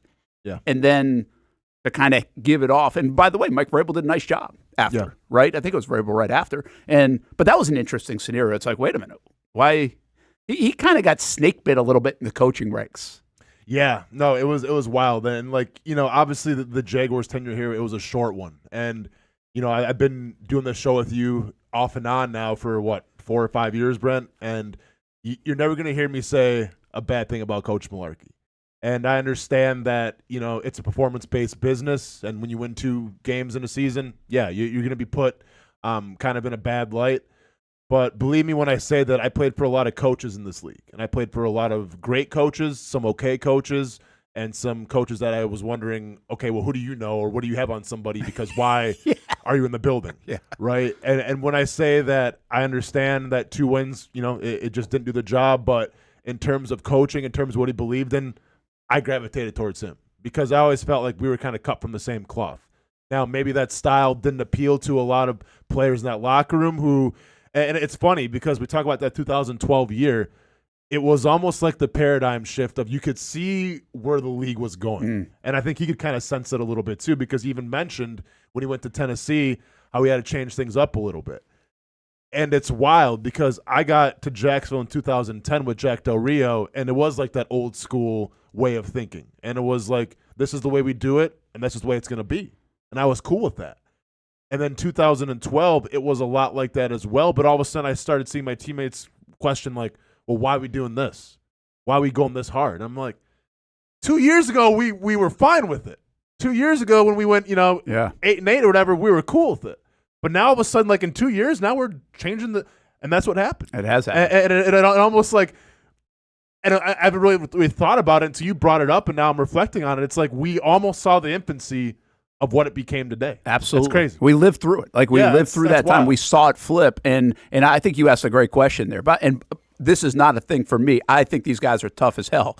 Like I couldn't do what they do. So I always respect that part. But if you're comparing yesteryear versus today, you're going to get, there were 3-a-days at times in high school. Now there's 1. Yeah. There were 2-a-days in camp for you. And that was not that long ago. Yeah. And now it's very different, right? And maybe for the better, who knows? But if you're an old school mentality guy like Coach Mularkey, like I think you asked the question, like, could you just not do it anymore because I can't deal with this. I can't make that big of an adjustment. This is a violent game, needs to be played a certain way. And I think guys like Tom Coughlin and others, heck, maybe we see it even with a Bill Belichick. Maybe he never does come back to coaching because it's just too much. It's like the college coach now. Do you want to coach the way you thought you were going to coach, or do you want to handle transfers, NIL, and all this other stuff? Can you deal with that? Mm-hmm. That's a tough thing to swallow if you were born a certain way or built up and grown up a certain way. And set aside from obviously the effort and energy that takes into going coaching, that's why I never pursued a coaching career, because I'm very self-aware of what I could bring to the table, and I think I could motivate, whether it's young men at the collegiate level or the high school level or even at the professional level. And, like I have friends like Ryan Davis, for instance, is a great coach now for the New York Jets. Gerald Alexander, a great coach. Yep. I couldn't play that game. Like I almost couldn't adapt to what it would take to coach these days, because I would still be stuck in my ways. And I don't want to say like Mularkey was stuck in his way, because Coach Mularkey adapted as well. I don't think I would be able to adapt. Yeah. Because like the way I see it's the way the game has always been played. It's a violent game, and when you deal with violent nature, you have to pervade like this isn't just, all speed and finesse. Like you have to have a little bit of that, we call it dog now. I was going to say something else and probably get fined for swearing, but you have to be that bad, what. Yeah. And I just think it's hard these days to find that balance of purveying that and also being like, here, let me hold your hand. Are you okay? How's your contract going? Is everything okay? Like, I can't do that. It's a lot. It's a lot. Anyway, that was fun. Mike Mularkey sharing some stories along the way, too. And we appreciate him taking some time. Maybe we'll visit a few more times during the course of the year. I love all these guys. You run into them. Well, you're right. In the grocery store, wherever. Oh, yeah. I mean, everybody's back here. It's a great collection of football knowledge that still is right here in Jacksonville. So appreciate Coach Mularkey jumping in for a few minutes. All right, we're way up against it. Let's take a timeout, come back and talk more about the Jags. A good day for the offense if you're keeping score at home. And I know you are. The Brent Austen Show rolls on right after this, and it starts every day with Miller and Moulton, then us, and then Young and Norvell. Patrick Young and Terry Norvell at 4 o'clock on the Action Sports Jax 24/7 network. If you haven't found it yet, it's an easy thing to do. ActionNewsJax.com, the Action News Jax app. Heck, if you're sitting on your couch and you have Roku, Google TV, Apple TV, Vizio, all the rest of them, just download the Action News Jax Now app. You can watch us on the big screen. That's fun.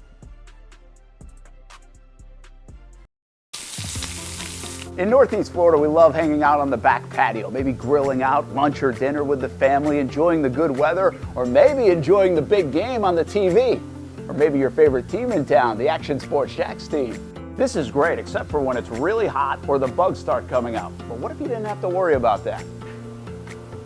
Titan Outdoor Solutions will make your outdoor area a comfortable spot, any time of the day, any time of the year. This makes too much sense. Titan Outdoor Solutions can give your home an upgrade. Customized pergolas, awnings, controlled shade, even retractable screens. The solution to beating the heat and the bugs and getting more use out of your home is Titan Outdoor Solutions. And this can even help prevent storm damage at your home. Living in Florida and living in your home is already good. Now make it great. Quality products, custom work, locally owned and operated. Visit TitanShuttersAndScreens.com or call 904-484-7580.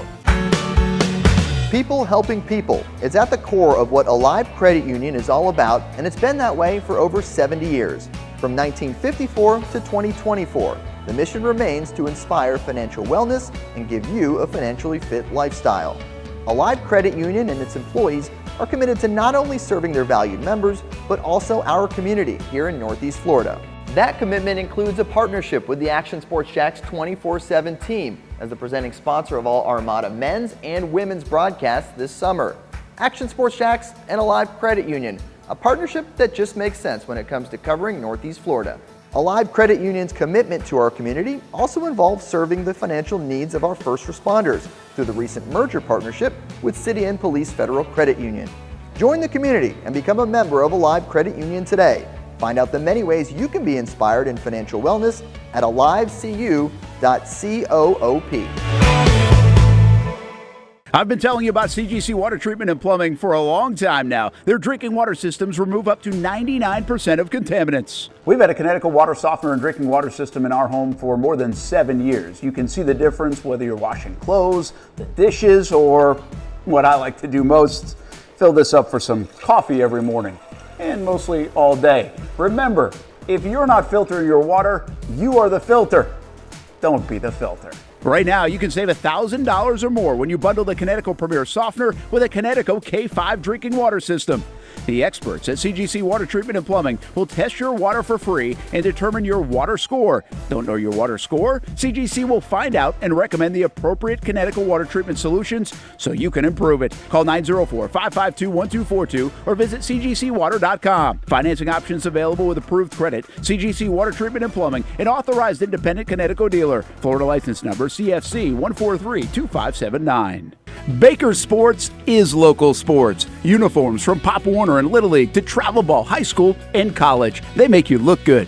They help you play good. Baker Sports has been helping families make memories that will last a lifetime with their Baker's Buckets. We've got a lot of these filled with baseballs and softballs in the garage.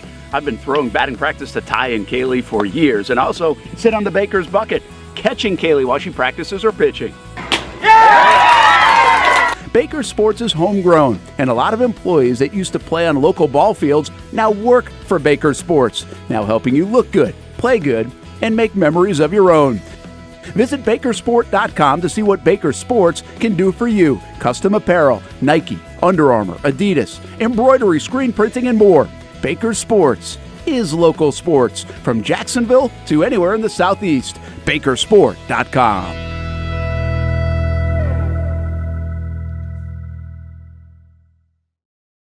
Everyone loves a good game night. Here you don't have to be the host. You don't have to clean up. They bring the food and drinks to you, and you can watch whatever you want on the big screens. It's more than a card room. It's a night full of fun with friends. Best Bet Jacksonville, Orange Park, and now the newest location here in St. Augustine, right off 95 at exit 311. A brand new clean room, a full bar and menu. my favorite sushi in town. And I love the fries too. You don't have to just play poker at Best Bet. That's why I come over here to the table games and play one-card poker. That's a pretty good card and a win. One-card poker is like war as a kid, you against the dealer. And this isn't the only fun table game to play. A friendly staff, a lot of fun. It's a good night out at Best Bet Jacksonville Orange Park and the newest location in St. Augustine. You can be a serious player or a novice. It doesn't matter. If winning equals fun, you're a winner every time at Best Bet.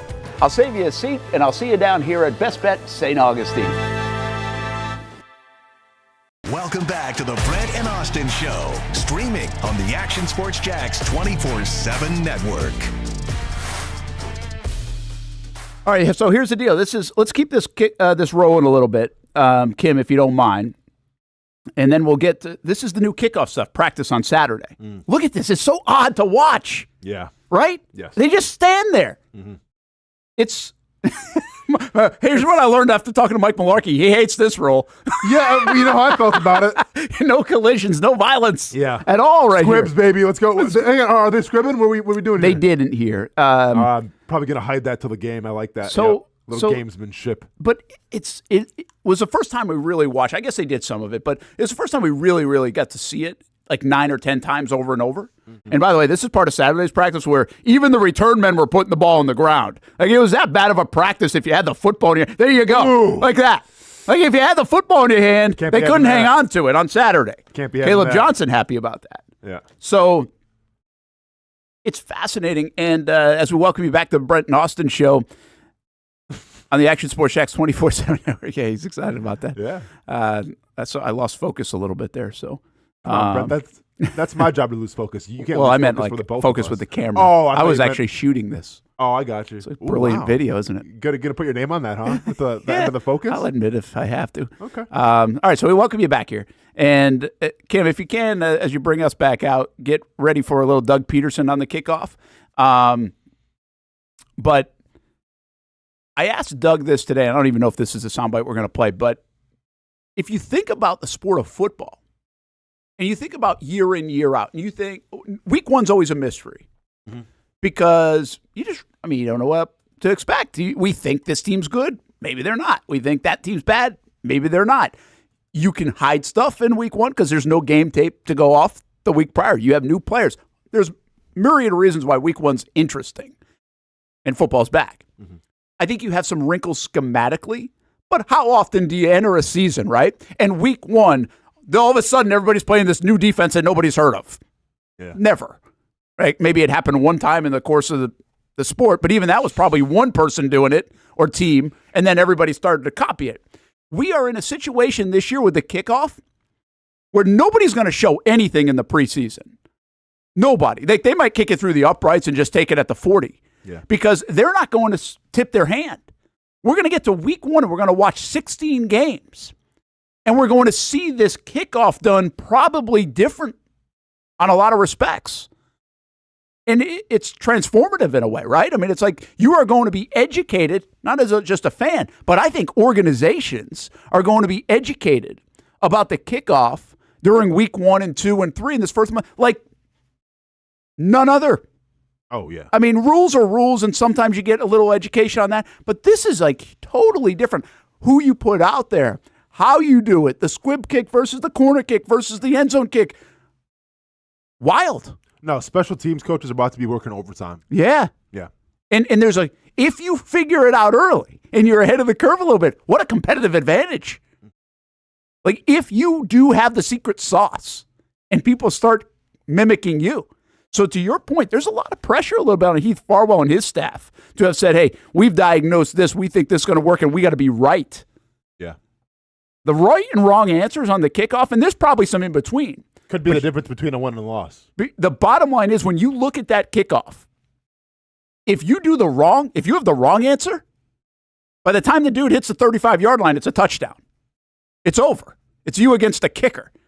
So, like, if you don't do it correctly, I just find that fascinating. If you don't squib, is what you should have said, but yeah. I just find that part fascinating. It's a little bit like Major League Baseball. When Major League Baseball last year went to 50 different new rule changes. And so you were how the shift and the base is being bigger and the pitch clock and the 2 engagements and all that stuff. It's like you were educated about the game of baseball. Probably took people a few weeks to figure out what you could and couldn't do. The difference here is those were a little matter of fact. Those had less strategy involved. Maybe stealing a base does.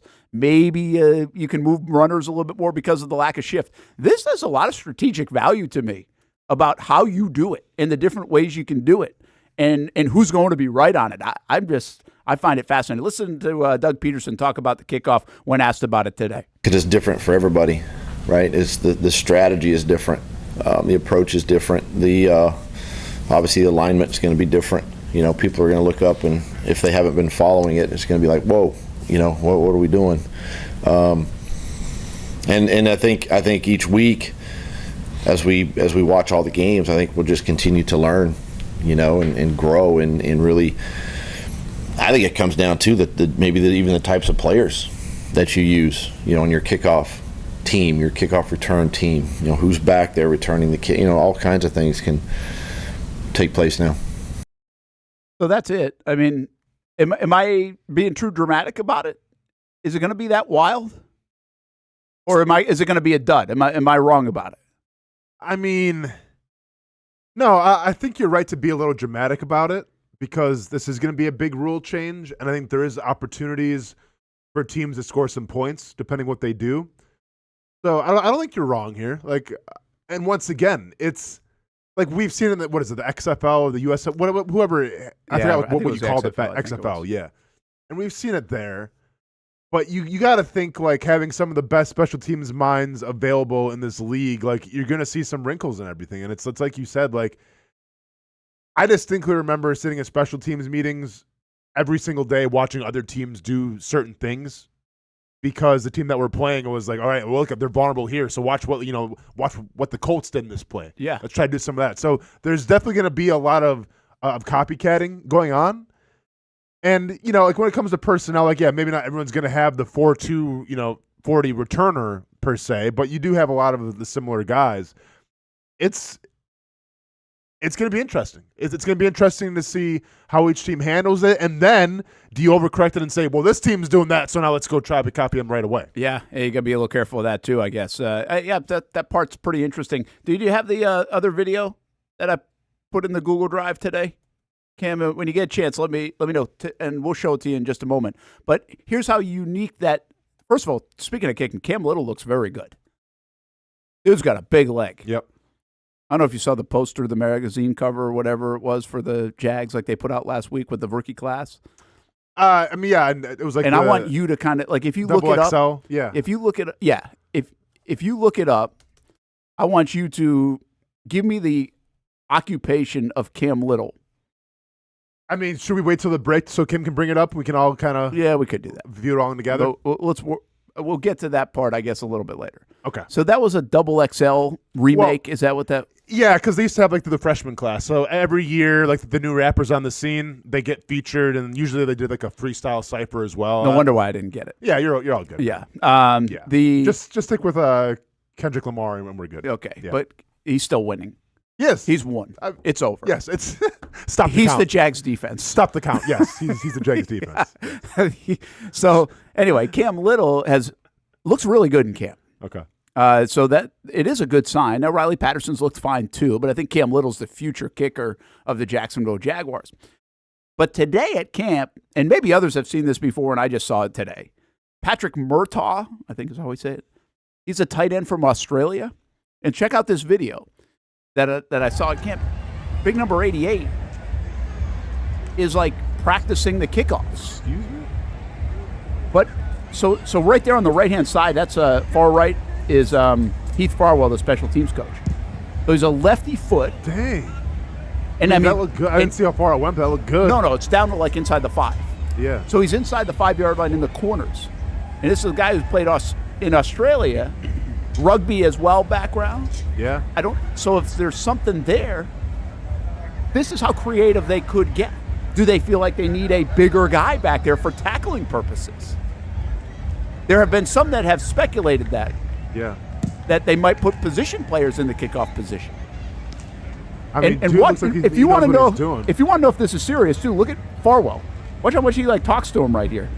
This wasn't just like he's watching this. This isn't just a guy messing around before practice. Yeah. This is something that they really are, like he's coaching him up. Well, I mean, see, there's a few things here, Brent. You know, I think one of the biggest concerns, and once again, we'll see what this looks like, but I think one of the biggest concerns for this new kickoff rule is, do you put your kicker at risk of injury? Very true. You know? Obviously, you need, I mean, yes, the kickoff's important, but you need that kicker for a field goal or something, right? Like, you don't want him getting in the mix and getting banged up and all of a sudden, oh, hey, by the way, we have a game-winning field goal 50 yards out. Oh, I'm sorry, he pulled a hamstring? Oh, well, I don't know. Hail Mary, I guess. That's true. Like, you don't want to have that conversation. So I wonder if that's kind of the thinking here is, yeah, the kickoff's important and everything, but anybody, I mean, a lot of guys can kick it to a certain spot. Yeah. Right? Like, the goal isn't to kick it out of the end zone anymore, so you don't need all the leg. You just need a guy that can get it there, and then obviously you have a bigger body, a bigger chassis, a bigger frame, if you will. Well, then you feel more confident in terms of staying healthy. Yeah, Dare Ogunbowale did this for the Houston Texans last year out of necessity, and he did a pretty good job. This dude looks like he legit can do. Like, if I didn't tell you he was the tight end, no, he looks the part. I'm not like get Josh Scobie in here, but that looks pretty legit in terms of kicking form. Yeah. So this guy is part of the International Pathway Program, and now there's some protection on the roster anyway for that player, I believe. But a skill set like this might earn you a roster spot. Yeah. Right? You talk about special teams earning you a roster spot. Yep. So it's just fascinating. I mean, him and Adam Gotsis, the Aussie connection all of a sudden? Yeah. I think oh, mate. I think it's pretty wild to watch and see and who comes up with what on the kickoff. I mean, we're going to wait and see, and I don't think you're going to learn a lot Thursday in the Canton game. I don't think you're going to learn a lot in the early preseason. Why would you show your hand? People don't like to show their hand anyway in the NFL, but it's specifically for this one, I get it. Like, why would you kind of give anybody a chance to evaluate what you're going to do? Yeah. Ball boy's got to get a little better, though. I knew I was kind of selling out the ball boy there. Sorry. Yeah, bro, come on, man. What the heck, man? Kids you just had one moment. I followed the ball once, and you dropped it. Kid's probably undrafted, just trying to make the roster, and you got to showcase him day, 3, 4? Man, Brent. He looked a lot like the offense on Saturday. The good news is the offense looked better today. I mean, here we have you can't even focus the camera correctly, and you're not getting called up, but we got the ball boy dropping the ball, getting showcased. Gosh, can you imagine if we got called out the way we call these guys out on everything we do? Ooh. Oof. On this show? It'd be a rough day. We'd be crying. We'd be crying. Guidance counselors coming in. Oh my gosh! Yeah, need that couch would be on a sports psychologist. Would actually be living there permanently. All right, let's take a break. Come back. We got the noon hour ahead. If you're jumping in your car, you can tune us in on YouTube on the Action News Jax app, actionnewsjax.com. If you're heading out for a lunch break, if not, hang with us, and you can watch us still on all the social media channels and on those platforms as well. We talk a little more about the offense of the Jags. How did it do today? Recovery day, bounce back day for the Jags offense and Trevor Lawrence. That is good to hear, no doubt, to the ears of many Jags fans. And don't forget, September 16th, save the date. Now register. Forget about saving the date. Now register. Action Sports Jax, dream18.com. Summertime means sizzling sales at Nimnick Buick GMC. The #1 Buick GMC dealer in Jacksonville has lots of inventory to choose from with their best price guarantee. Nimnick never charges above MSRP. You can save up to $10,000 off select new GMC Sierras or get rates as low as 1.9%. You know, I'm a truck guy. GMC Sierra, my trim level is an SLT. This one's an Elevation. Pretty good looking color as well. So here at Nimnick Buick GMC, you have a lot to pick from.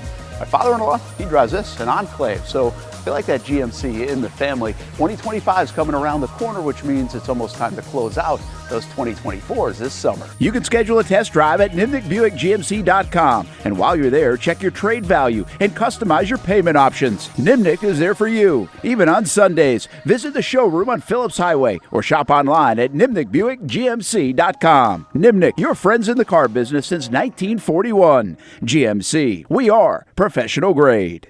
It's hard to put a price on comfort, especially when you use that comfort on a daily basis. But if we're going to put a price on it, how does the lowest price guaranteed sound? Furniture Source is going to have the biggest brands, whether it's Ashley, Casper, or Tempur-Pedic, and once again, it's going to be the guaranteed lowest price in Jacksonville.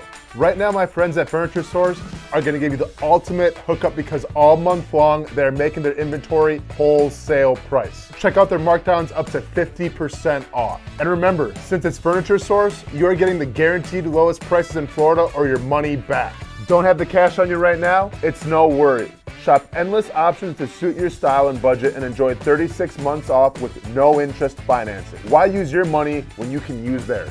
Whether it's beds, couches, tables, or chairs, Furniture Source is going to have exactly what you're looking for. Shop the lowest prices in Jacksonville guaranteed. Find the location nearest you at FurnitureSourceJax.com. People helping people is at the core of what Alive Credit Union is all about, and it's been that way for over 70 years. From 1954 to 2024, the mission remains to inspire financial wellness and give you a financially fit lifestyle.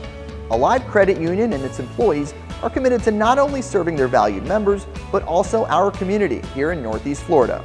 That commitment includes a partnership with the Action Sports Jax 24/7 team as the presenting sponsor of all Armada men's and women's broadcasts this summer. Action Sports Jax and Alive Credit Union, a partnership that just makes sense when it comes to covering Northeast Florida. Alive Credit Union's commitment to our community also involves serving the financial needs of our first responders through the recent merger partnership with City and Police Federal Credit Union. Join the community and become a member of Alive Credit Union today. Find out the many ways you can be inspired in financial wellness at alivecu.coop. Oh man, it is that time. I love being outside, but it is just so hot. Oh my gosh, I cannot be outside. Well, you know, it doesn't have to be. As a matter of fact, I've got the perfect solution for you to be able to stay outdoors and not look like this guy. GW Outdoor Solutions has the solution that will help you create areas of shade with their automated retractable awning. As the summer months inch closer, the high temperatures will be right there too. With GW Outdoor Solutions, go from scorching to cooling in no time with one simple push of a button. These innovative shade solutions not only provide protection from the sun and rain, but also add style and functionality to your home. Let GW Outdoor Solutions transform your backyard into paradise. Check out GWOutdoorLiving.com for your free estimate.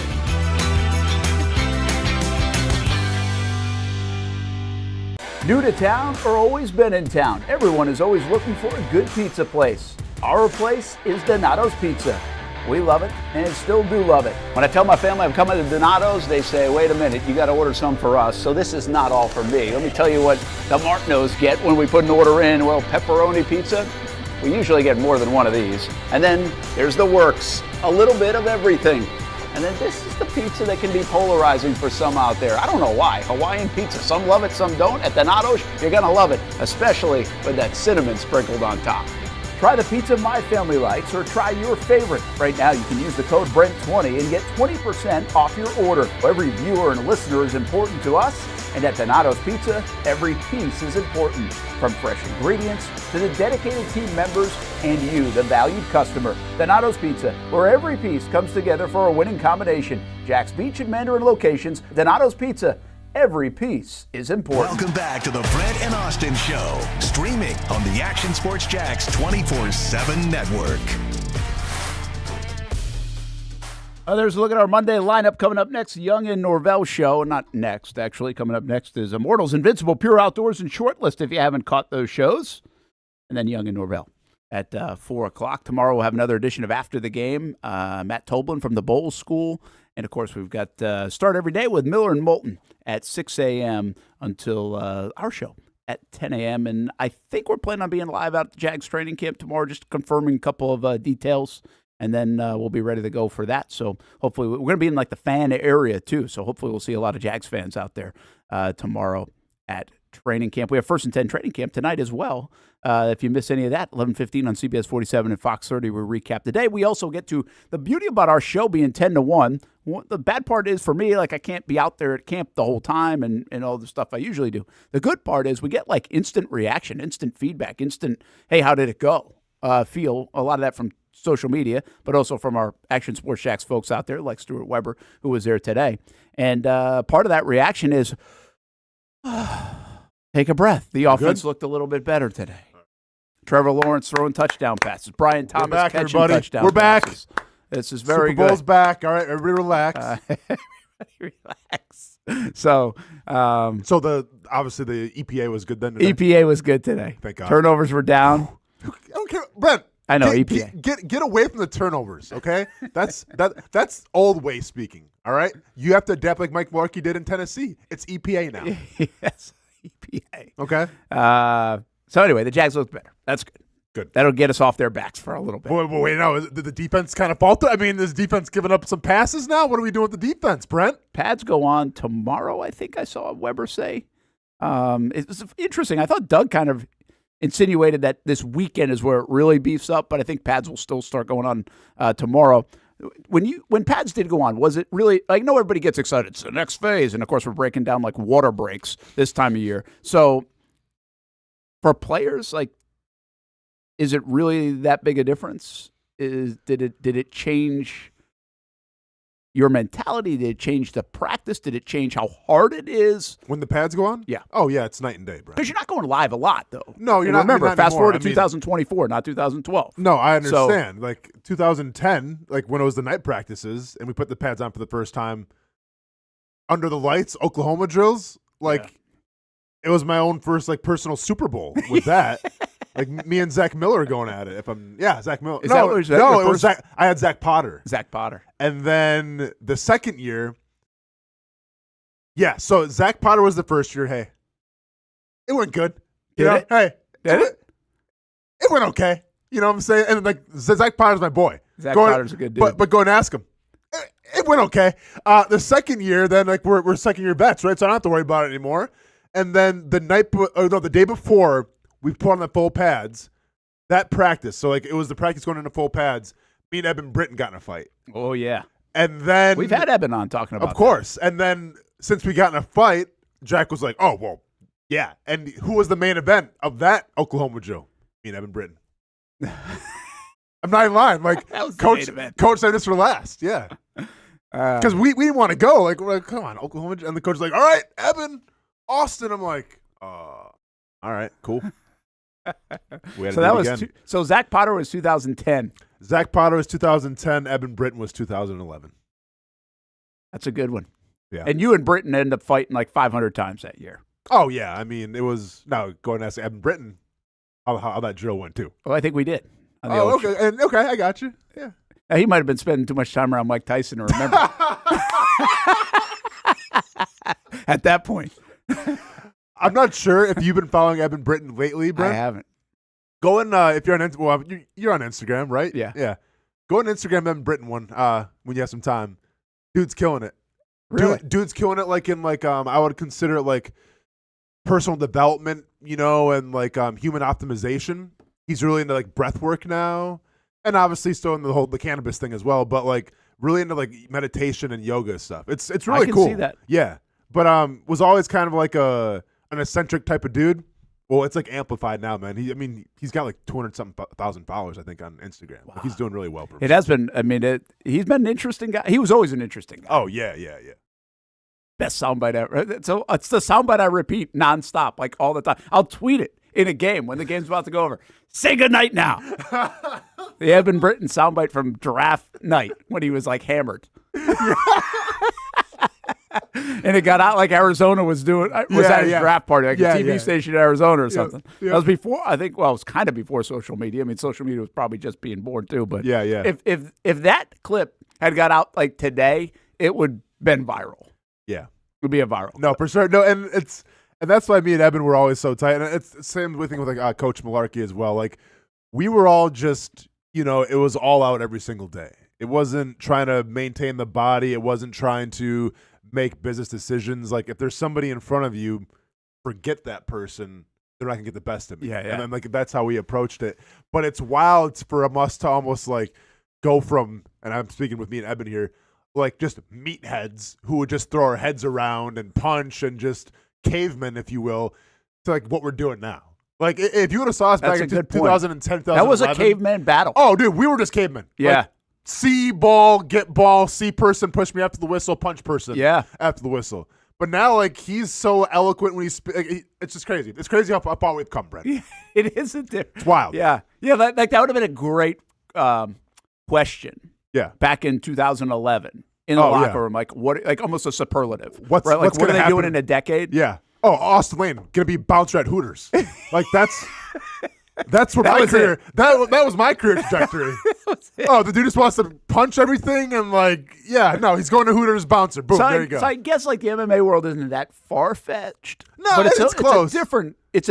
It's a different world. I think people like the perception of MMA probably not surprised. But No, the for actual sure. reality of MMA and everything else, I'm not sure people would have thought you could transition into that kind of like I don't know what's the word, like headspace, artistry, sure, all that.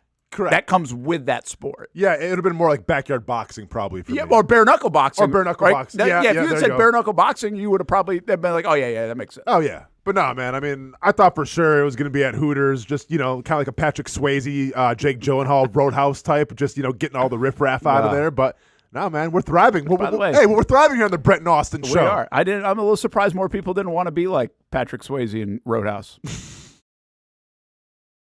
Yeah, I mean, at least for the barn scene. Yeah. all the 20-year-olds right now going, what are you talking about, Brent? Yeah. Go Kevin's watch. Probably going, what? Go watch. Yeah, go check it out. You won't be disappointed. Yeah. Brian Reese saying, how many games do you think we will win? The Jags, I think he's assuming he's talking about. I thought you'd be bigger. Good job, Glenn. From Roadhouse. I'm sorry, boss. I can do that too.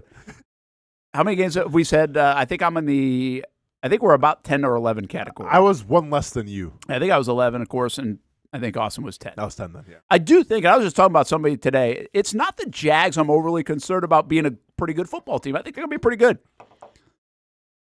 Now, they practiced better on offense today. But it's just the AFC. It's the friction. The friction in the AFC is good. Like, it's really good. And I don't think people are talking about that enough. Like, every team seems to be able to make a case for itself. And so much of that will depend on injuries and some breaks and things like that. But it's you go 10-7, I think this is what the quote was. You go 10-7, or even like 11-6, maybe, I don't know, and be a 5th seed. Yeah. Like, that's not going to be okay.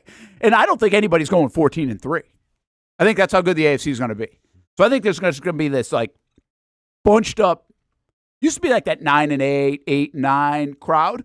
No, I think the crowd's going to be like 10-7, 9-8, 11-6, and I think a lot of teams are going to be in that mix. So we'll see. I think that's why it's hard to predict exactly how good the Jags are going to be. Well, yeah, and in a division that's, you can make an argument Division for alone. Indianapolis. You can make an argument for, obviously, Houston's the favorite right now. They're the darlings. And, Tennessee, you know how I feel about it. Yeah. Sleeping on them a little bit, but you never know. Yeah, rightfully so, maybe, that they are sleeping on. The AFC is the SEC, according to YB 400. Just means more. Yeah, maybe. Yeah. Maybe that's the way it is. Yeah. Feels different. I was going to say, speaking of UFC, what do you think of the card? Oh, yeah, it was great. Unfortunately. I didn't watch a lot of it. Yeah, I mean, it had a little bit of the main card, that when it starts at 10 o'clock, it was just okay. Crowd was a little, but hey, when you have 4 in the morning, when you have a pay-per-view their time at 4 a.m. in the morning, maybe fighters might be a little like. Did you think the quality of matches were suffered because of that? Yeah, I thought you saw. I mean, well, there's some matches that were just really quick, like Tom Aspinall in the co-main event knocks out Curtis Blades in under a minute. Tom Aspinall, absolute beast at the heavyweight division. And hopefully he gets to fight John Jones next. But I did see there were some fights that were just kind of, the fighters were a little more tentative than you maybe were accustomed to seeing a little bit. And you wonder if the time had something to do with it. I'll tell you what sucks, though, is during the press conference this would have been on Thursday, Bobby Green and Patty Pimblett were kind of going back and forth. And eventually they established like, hey, it's going to be the fight of the year or whatever. Like, you should give us some more money because we're about to put on some violence. And Dana was like, hell yeah, $100,000 to all the bonuses. So, like, performance bonus, $100,000. Fight of the night, $100,000. Usually 50, right? Usually 50. So he made that. Well, then after this, this card, Dana White gets in the mic and says, I'm never doing this again. everyone's getting $50,000, and you guys can go ahead and thank the people on this card for making it that way. So he thought it was disappointing. Disappointing. Yeah.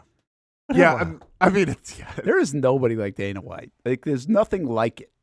Well, when you have a monopoly, you can Well, do whatever you He want. controls so much. It's like it's weird to see it in the sports world where there's so much competition and usually there's somebody to counter it.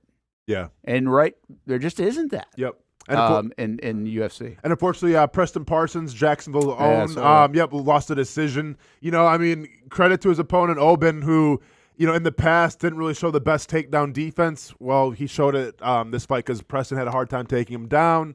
And that was a decision, right? It was a decision, yeah. And thankfully, Preston didn't take too much damage, so he'll be back soon, ready to do it again. Hopefully, this time in a better time frame and maybe on home soil as well. But overall, it was a decent card. There was one point in the prelims where a cornerman was talking to his fighter, Shauna Bannon or whatever her name was, and the cameraman got too close, Brent. And this is on live television, and the guy turns around and gets smoked, right in the camera, right in 4K. That was the cornerman? That was the cornerman guy got smoked, her head coach. He was pissed. Oh, yeah. And he's Irish too, so he's like, I can do the impression, but yeah, it was bad. Yeah. Tua, Jordan Love, no surprises, right? No, people are freaking out about it, but Why? I'm not surprised because it's the money thing, man. Why don't we get this by now? For those of you who are uninitiated to the show, go back to when it was me and Hamby maybe a month ago, where I literally said exactly what was going to happen, and now it's happening. I said Trevor Lawrence probably going to get paid, maybe match the Joe Burrow thing, and then I said, well, just wait, because he'll set the market, and then they're going to come over the top and give maybe Tua or maybe Jordan Love more. Well, Jordan Love, the highest paid quarterback now. People just have to understand, Brent, and it's why I don't even get invested in this anymore, emotionally or physically, because that's the price of a franchise quarterback. Ask yourself the question, is he your franchise quarterback? Yes or no? If the answer is yes, then guess what? You're probably going to reset the market. That's just the way it's going to be. Yeah, I saw. I don't know what show it was. Maybe it was a national show. I'm not even sure. I just saw somebody I think they said something did the GM just do it just to do it for the publicity bump and everything else? No, the GM did it because he has to do it. The publicity bump. Yeah, I don't know what it was. I think it was. Yeah. I think I'm probably paraphrasing wrong, but it was a nature of they were saying, did he just do it just to do it? Yeah, he did. You know why? Because you have to do it. What's the alternative? Do I think they want to pay Tua, who's had concussion problems, and you don't fully know how much is him versus how good this offense is, and if you really love Mike McDaniel, maybe it's him? Do I think they really deep down want to pay him, or would they like to just kind of string it along, wait and see? Of course, they would rather do that, but you can't. It's just not. This goes back to what we were talking about with Coach Mularkey. The way this is right now with branding and player power and salary, you got to believe in your guy. And if you listen to the news conference, I didn't listen to all of it, but the one big thing that came out of there was McDaniel went to bat for him, apparently. And that's what the word was. McDaniel went to bat for him. Well, yeah, because he knows if we're not all aligned in this room behind that dude, we got no chance. And I don't want to deal with that if I'm the coach. Yep. So I really don't care about the ramifications next year, year after that, because if we don't do it this year, I might not be here next year. Correct. So the coach should be the biggest cheerleader of this. So, I mean, it's not surprising. The Jordan Love one was interesting. Last night on TV, on Action Sports Jax Primetime, I was a little surprised about the Love part. We had just done this on the show, I think Thursday or Friday. I thought Love had the most leverage. I think it's such a small sample, but he has played well in the sample. And by the way, you made your bet, Green Bay, by making him sit for so long and by drafting him in the first round and keeping him behind Rodgers. So, in my opinion, he had the most leverage out of all these guys. And I know we could debate that, but I wasn't surprised by the Love one. It is pretty wild that they were waiting for the Tua one. The business side of this is interesting to me. They were waiting for the Tua thing to drop to actually get the Love one done. Which it's not like they started negotiating it after, because Pretty Ricky was at it again. He knew both of them were happening on Friday, which means they probably really happened on Wednesday. But it was interesting that domino had to fall. And now we wait for Brock Purdy, and obviously we wait for Dak Prescott's of the world and everybody else. But, gosh, I think Pro Football Talk came out and was like, hey, I can't believe Josh Allen's underpaid and Patrick Mahomes underpaid. I mean, it's just, this is stupidity. It's easy. Well, it's the low hanging. And I understand that's what they do. But the bottom line is, you. let's not be foolish here. It's the cost of doing business. Well, even RG3, like on Twitter, was making a big deal about everything. Why do we keep including doing Trevor. that? Like, we're just being dumb about it. If we sit here and say a guy's worth X, that's not it. Is Jason Tatum worth $70 million a year? No. He couldn't even get in the game in the Olympics. You hate to see it. But you hate to see it. But that's not. Is my house worth what it is today? I don't think so. But the market says so. Like, this isn't that hard. But we still, act so surprised. Are we numb to it? We should be numb to it by now. We should. I'm numb to it. Yeah, I mean, I'm not. That's why I don't. That's why I wasn't retweeting anybody, because I'm just like, yeah, okay, think about it. I mean, I already spoke what I was going to say, about a month ago. The way I look at it is this: if you have a hard time wrapping your head around Jordan Love getting what he got, by the way, I mean, and once again, I agree, he got paid what he got paid. I'm not opposed to it, but the guy's only played a year. Like that. Imagine playing 1 year, Brent. And you're going all in, but it's what it costs. So Mac Jones, $220 million. Yeah. No, seriously, if that was the same situation in New England, if he had sat behind Brady, Mac Jones. Yeah. See, that's where you can make mistakes. Sure. But all I'm going to say is this: Trevor Lawrence at one point was the highest paid, and now it's Jordan Love. The Packers value Jordan Love just as much as the Baltimore Ravens value Lamar Jackson. So what do they have in common? They're franchise quarterback. Yeah. Okay. Now, is Lamar Jackson the better quarterback? Yeah, probably. Okay. He has a resume. He's won some MVPs. Jordan Love's played a year. Okay. Got all that. But the numbers are saying, because it's what the money says that Green Bay is saying to Jordan Love, we're going to roll with you just as much as Baltimore rolls with Lamar Jackson. And that's it. End of story. End of discussion. Take the stats out of it. Take the EPA out of it. Take whatever you want to say out of it. That's all it is. It's they value their franchise quarterback. Accept it. Move on. Find something else to talk about on ESPN. Well, it's not only that. There's another part I would add to your sentence. Okay. They value their franchise quarterback. ... Because they have to. There's no choice. There's no other What are you choice. going to refresh it? I mean, you got two guys on Miami making $60 million overall in receiver money, and you're going to just bring somebody else in? I mean, they didn't have to this year. Or you're going to have a pissed off quarterback or a pissed off locker room? No, you have to. There's just now. I think it's a little different here. Did they have to? I don't think they had to. I never felt like they had to here. I think they could have let that go, and I think Trevor would have been fine. Never felt an ounce of that. They were a different situation with Love and Tua and their contract status and years. So the question is this. One of these, at least, is going to flop. One of them is going to be wrong because of what I just said. They have to do it. And so when you're forced into having to do it, because in my opinion, they signed Blake Bortles to an extension because they felt like they had to do it. They felt like he had delivered, and they had to reward him. And that was the right thing to do from a business organizational standpoint, even though they probably shouldn't have. But they felt like they had to. I think recently, another example of this, who do I have as an example of this? I think Daniel Jones is an example of this. They felt like they had to because they had already been so invested.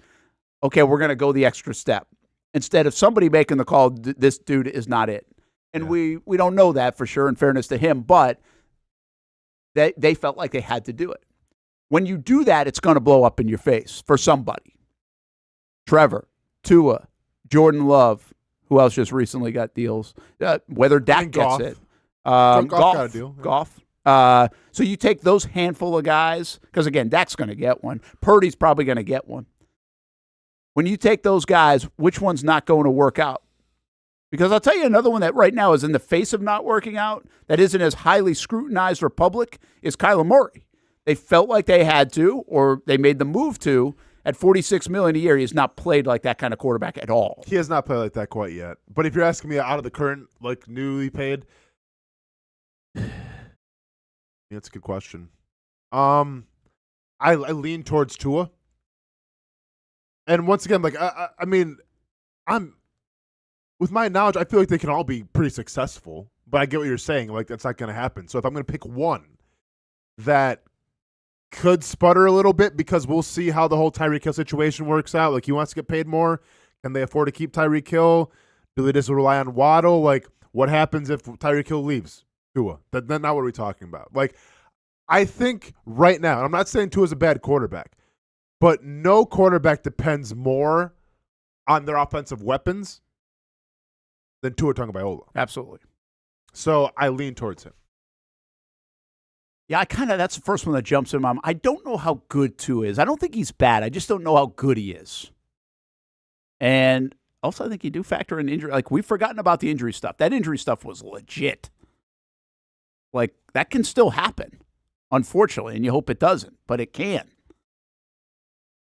I guess I'll just be different here, and I'll say Love because it's such a small sample. I mean, you can almost argue that it was like just it was Trevor's 2022. It was Trevor's. It was like signing Trevor. Started off a little, ended super strong. Yeah. So, but I actually think Love's pretty good. But again, one of these is going to, and I'm not taking Trevor. I think Trevor's, his floor is good. I think his floor is better than those guys. I really do. Well, now, is he going, so that won't flop. Like, will he be as good as you think he is? I don't know if any of us can buy into that yet. He's got to show us more. I agree with Coach Mularkey. He's going to be more consistent. We've seen high-level play. Can he consistently do high-level play? But I just don't think the floor is that low for Trevor either. So I think it's going to work out here in Jacksonville. I think one of those other deals has potential to absolutely be like, oof, that was a mistake. So Jordan Love obviously he played sparingly throughout his first 2 years, but nothing like, he started one game in those first 2 years. I think it was out of necessity because Rodgers got hurt a little bit.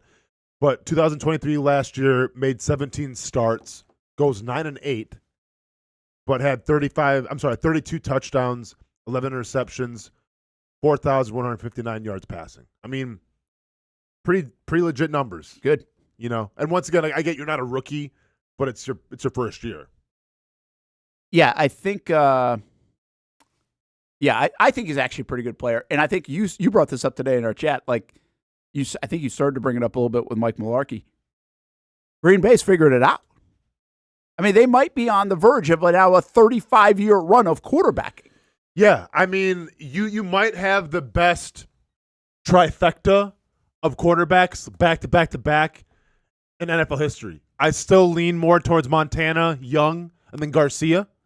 So Garcia was right after Young? Right after Young. Yeah, that was pretty damn good. Pretty damn good. People forget that Garcia was really good for a couple of years. Correct. Not sustained. Having T.O. helped a lot too. Well, you're right. Yeah. He was definitely the third leg of that. No, for race. sure. In a big way. Yeah. But he did have some really good years. He did. That's what I don't have like the lists on the top of my head, but like that's what I think about. It stops there. Yeah. Even if you wanted to, it would be kind of interesting to do like Brady and Bledsoe, and then Mac had a year. Yeah, that was decent where they got to the playoffs, but that didn't happen. So there probably could be somebody arguing, but nobody's arguing with Montana and Young, and then you throw in some really good years of Garcia. This has that chance to be better than all of them. Correct. The only thing that's different here also, which is wild about Green Bay, they're very much like a Pittsburgh conversation when we talk about Tomlin's record.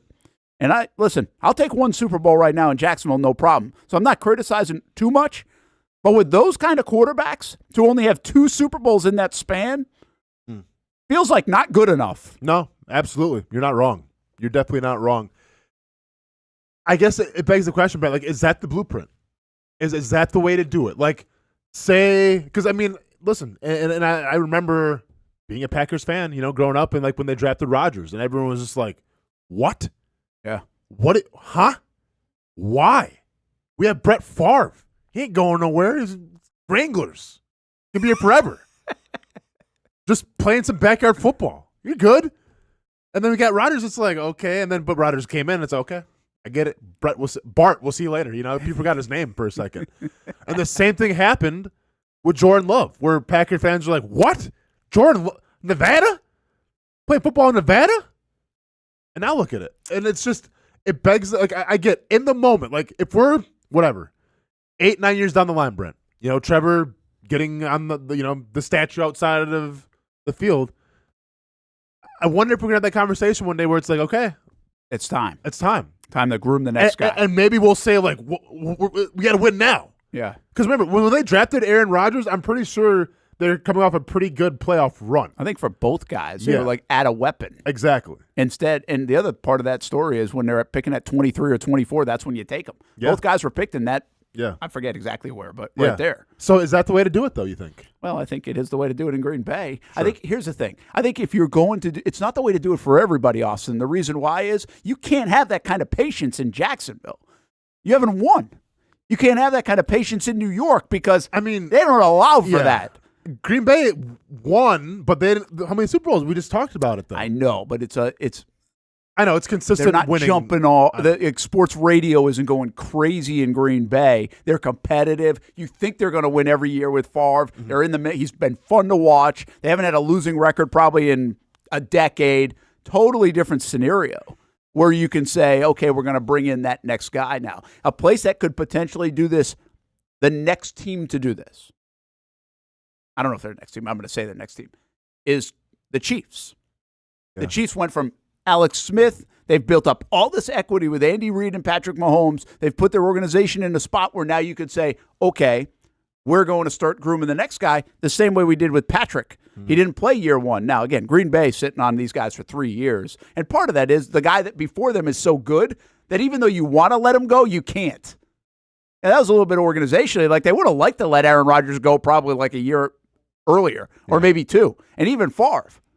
And they're like, oh, shoot, we can't do that, right? Mm-hmm. Got a little like Bobby Bowden FSU to it.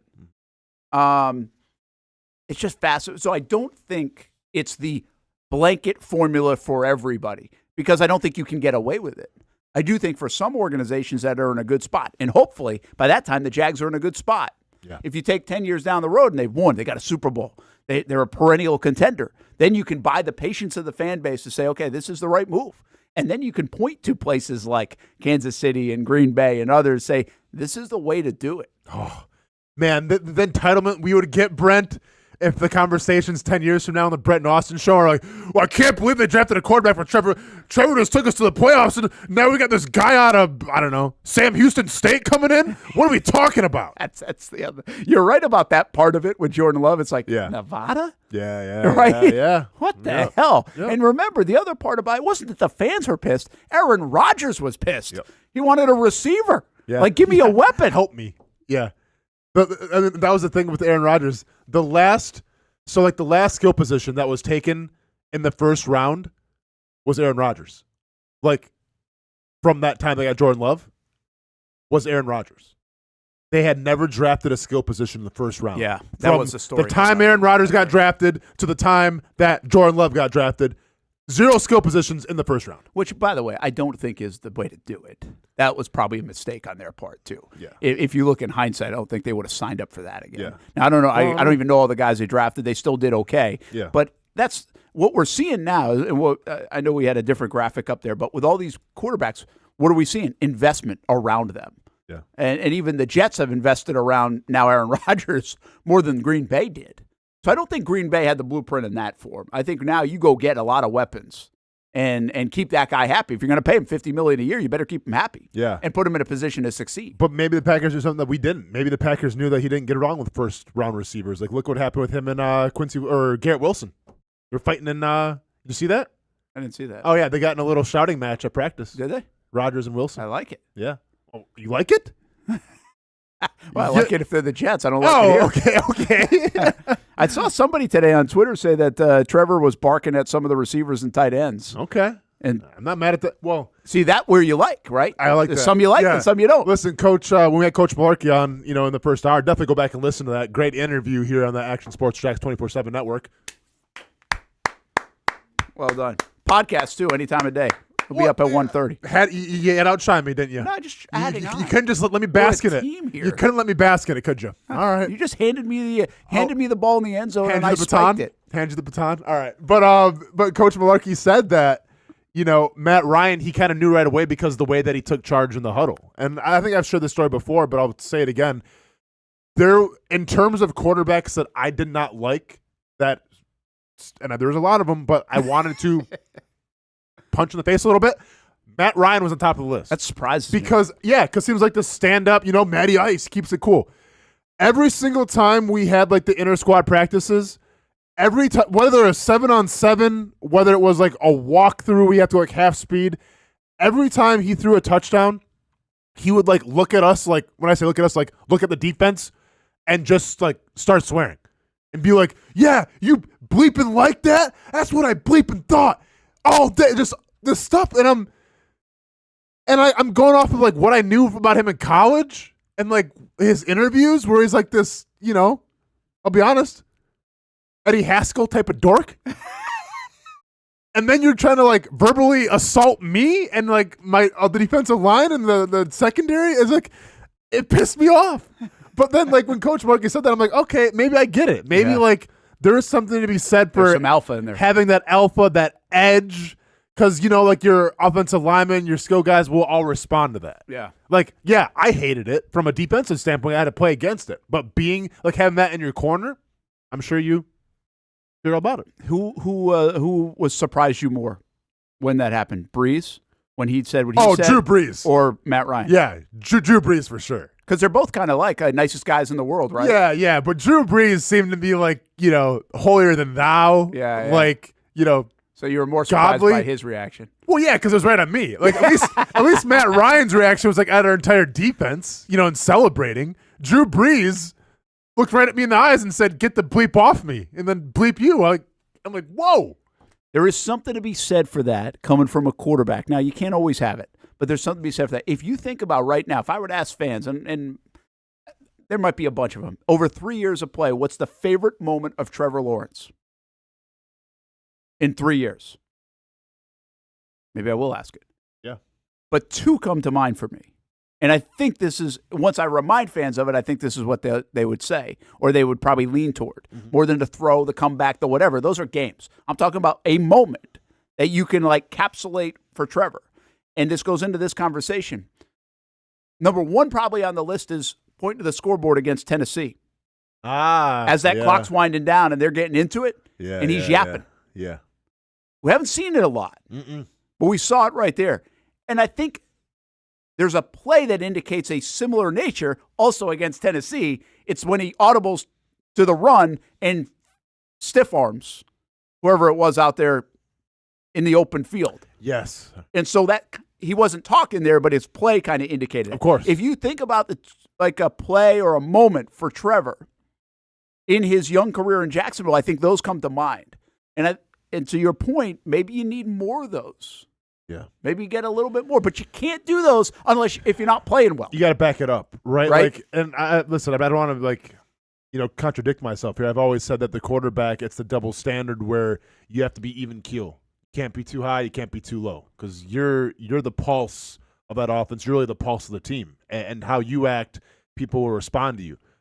But in saying that, I think sometimes there's a benefit to maybe having a little rah-rah, to having a little, let's bleep and go. If it's genuine and if you can back it up. Yeah. Because, and I always say this, like Jay Cutler had that, but sometimes Jay Cutler couldn't back it up, and I feel like that's, where Jay Cutler maybe lost the locker room a little bit. Peyton Manning had that. Maybe you didn't really see it all.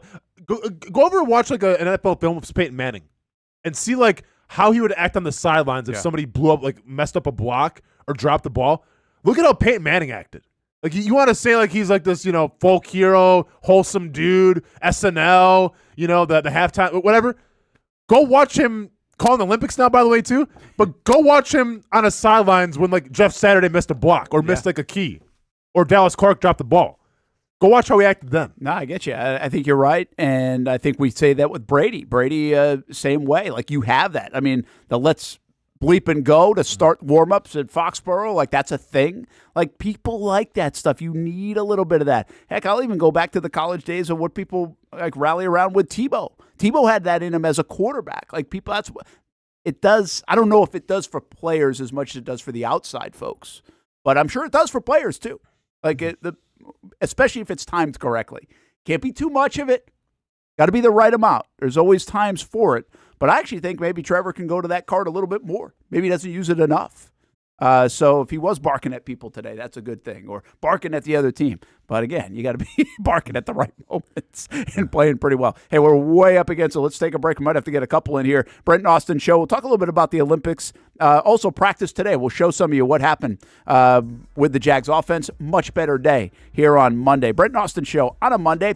Action Sports Jax 24/7 Network. And that includes, after the game tomorrow, Matt Toblin, our guest from Bowles School. By the way, high school football practice started today. We'll have Baker Sports Media Day coming up on Thursday, so a big week of football ahead. It's on as we enter the month of August later in the week. It's a new logo, new branding. With Bold City Heating and Air, it's an old school approach. One of the few locally owned and operated air conditioning businesses left in Jacksonville. It's hot, Florida in the summer. You can't do much to avoid it, but you can keep cool with Bold City Heating and Air. It's every customer counts kind of service, from when these trucks have pulled up to my home over the last couple of years and when they pull into your driveway as well. From communication to pricing to the actual service, everyone at Bold City Heating and Air cares about you. You know who's coming to your house. You know they will be well trained, and they will respect your home. Air conditioning convenience at boldcityac.com. Stay cool while it gets hot. Bold City Heating and Air can help. Don't get caught sweating all summer. boldcityac.com, and they have financing to help. New systems starting at $110 a month and $50 off any repairs. Stay safe, stay comfortable with Bold City Heating and Air at boldcityac.com. Homegrown in your hometown. Building off a summer of terrific action at Southern Oaks Stadium, the Jacksonville Armada are looking forward to the future and the return of pro soccer in Northeast Florida. Season ticket reservations for MLS Next Pro are underway, and for just $100, you can lock in some great benefits when it comes to supporting the boys in blue. Those who make a reservation will have first selection options in the new Armada Stadium out east, near Jacksonville's downtown sporting complex, as well as access to supporter VIP events like stadium tours, open training sessions, and future meet and greets with players and coaches. You can make your season ticket reservations at jacksonvillearmada.com/ticket. And while you're there, read the very latest on the Armada men's and women's teams in action this summer. Show your commitment to the fleet with an MLS Next Pro season ticket reservation at jacksonvillearmada.com/ticket. In Northeast Florida, we love hanging out on the back patio, maybe grilling out lunch or dinner with the family, enjoying the good weather, or maybe enjoying the big game on the TV. Or maybe your favorite team in town, the Action Sports Jax team. This is great, except for when it's really hot or the bugs start coming out. But what if you didn't have to worry about that? Titan Outdoor Solutions will make your outdoor area a comfortable spot any time of the day, any time of the year. This makes too much sense. Titan Outdoor Solutions can give your home an upgrade. Customized pergolas, awnings, controlled shade, even retractable screens. The solution to beating the heat and the bugs and getting more use out of your home is Titan Outdoor Solutions. And this can even help prevent storm damage at your home. Living in Florida and living in your home is already good. Now make it great. Quality products, custom work, locally owned and operated. Visit TitanShuttersAndScreens.com or call 904-484-7580. I was tempted. It's more than just food. It's a tradition, a heritage. It's about my family and the smiles on their faces. It's about the flavor, the meat, the love, the community. Our community. Barbecue is who we are, and it's what we do. Thank you for making Action News Jax the best in Jax and Folio's Best of Jax 2023. Best TV station, Best TV newscast, Best TV morning show. Chandler Morgan voted Best TV anchor. The Chief, Mike Burrish, voted Best meteorologist. And Brent Martineau voted Best TV sports anchor. And while you're on the go, Best news website and Best local blog, The Burrish Blog. Thank you for making Action News Jax local coverage you can count on.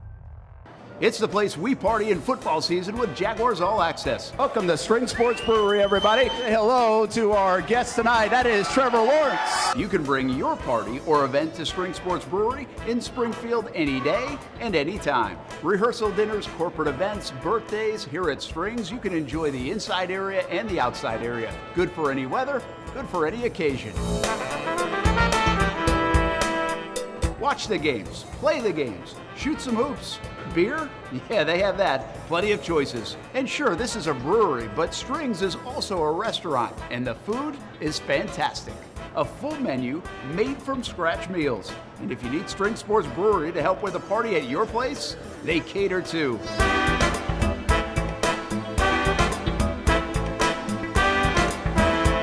Family, beer, food, sports. Spring Sports Brewery in Springfield.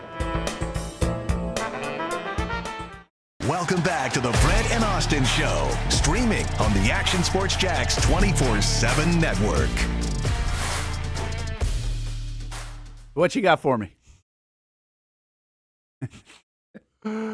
Oh man. So is this Joe Burrow level swag for Cam Little? I didn't what? even notice this before. Because I mean, obviously, I just glanced. I just glanced at it. Oh yeah, I mean, I'm not mad at it, Brent. What kind of shoes are you rocking there? I don't know. Things I never. I say. mean, What definitely a distant. Yeah, I know, right? I mean, definitely a distant cousin of Jack Harlow, and I don't know. You don't know who Jack Harlow is, and that's fine. I do actually. What was Kim? Maybe you can help me out. What was the movie with Matthew McConaughey, where he was either an uncle or something, or it was maybe he was a dad, but his son was he had that same mustache. Oh, White Boy Rick, I think it was called. Kim, I'm gonna need you to Google White Boy Rick and then find the main character of that, and then put it next to Cam Little when you have a second. So I think it was White Boy Rick. Maybe, no, not White Boy. Hang on, I gotta look it up. Okay, so you were telling me this earlier. So this is XXL. Yeah. Remake. Yeah, I mean, just call it double XL though. You know. Yeah, I wanted to make sure I had it right. Yeah. So double XL remake, that has to do with hip hop. Yes. Is it like a rapper magazine? Yeah. Is it a magazine? It's a magazine. Yeah. So no magazines were made still. You want to know what I thought genuinely when this was out? Can't wait. I thought because of the 30-year anniversary of 30 season stuff, I thought they were going back to the old TV guide. Oh, okay. You know, when you used to get mailed every week. Yeah, Brent, I assure you that's not the case. No, the I know, TV but that's what guide, I thought they were doing. Because I can see the Jax looks like it's the TV guide logo a little bit. Yeah. No, this is off the double XL. But then I saw everybody commenting, and they were like, this is awesome, and all this stuff. And I'm like, yep, we're missing it. Yep, I'm missing. This is the whole X-Men thing all over again for the schedule release video. It is. It was I texted the group chat, and I said, what does this mean? Yep. What is this? I had no idea. Yep. Did Stewart know? No. Okay. Did Marcel He actually put in the script, I don't know. when he left on Friday. Yeah. And then Marcel, I think he was away, so he didn't chime in. Yeah, so basically it's to mimic Double XL magazine, and like I said earlier on in the show, basically what you get is it's called the freshman class. Yeah. Right? So they take the quote unquote freshman class, the rookies, all the new rappers coming in, and they showcase them. Yeah. Yeah. Brent is so green. Yeah. I don't know what it is, YB400. I'm not sure. Wouldn't call it green. Yeah, I'm not sure green is it. Call it a different color. You're good. I usually go with cultural moron. That's the phrase I would use on myself. Well, there's no CMT magazine that has a freshman class every year? I wouldn't know Seriously? that either. Even though I do listen to country music. You got to throw Jelly Roll on there and stuff, right? Yes. See? I can do it all. So, yeah, I did not know. Cam Little equals Napoleon Dynamite. Kim, did you find the... I think I did. Yeah, What is this? The white something? This is White Boy Rick. Yeah, that's White Boy Rick. Yep. Oh, yeah. White Boy Rick right there. Tell me that's not him, Brett. No, the hair's a little shaggier in the bottom. But yeah. He got that little stash going? Yeah. We got Minshew and Cam Little. Right? I mean... Okay, question. Do you think Cam Little, that's actually in Cam Little's wardrobe, that Gucci shirt? Or No. it just give him that? They just gave him him that? You think so? Absolutely. Absolutely. Who gave him By it? the way, Kim, I was impressed you got that fast. Kim, nicely done, by the way. Secondly, MVP. I say this about Cam Little when you see him out there. He reminds me, I've said this about Miles Russell, the golfer. The thing that I can appreciate about Miles, he's 15 and he looks it.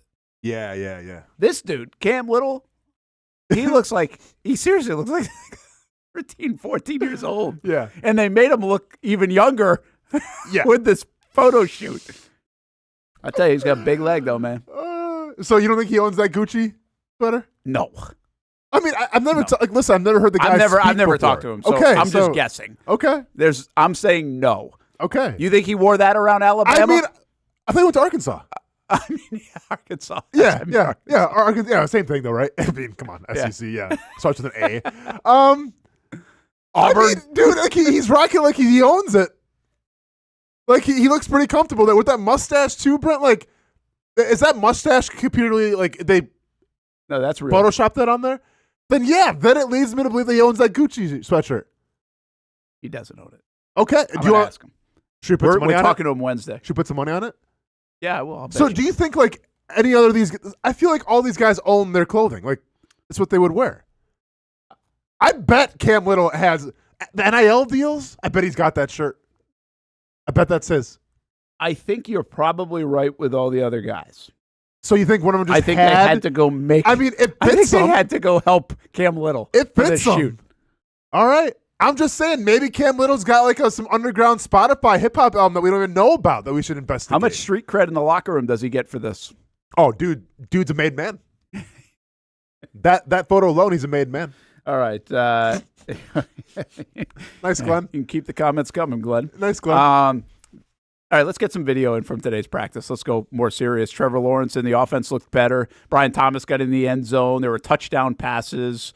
There was an early interception, but outside of that, a lot crisper, cleaner is the word coming out of practice. So they kind of needed that, and they got it. Just to reiterate what we were saying earlier, I don't think, Austin, I don't want to put words in your mouth, but you didn't hit the panic button necessarily on the offense.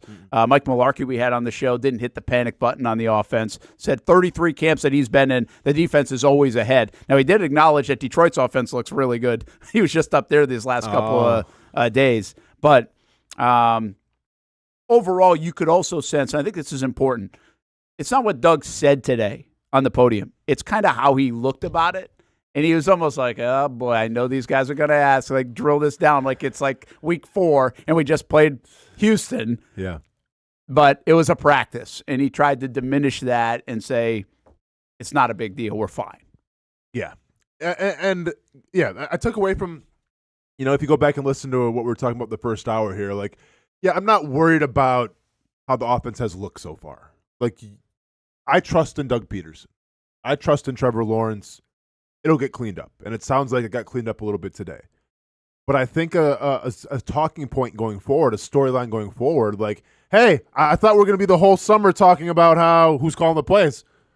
Go ahead and shelf that, put it to the back burner, because now I'm going to start talking about what's the reps looking like. Yeah. And Coach Mularkey mentioned this too earlier on the show, where with these new practices, Brent, it's hard to get everybody, ingrained.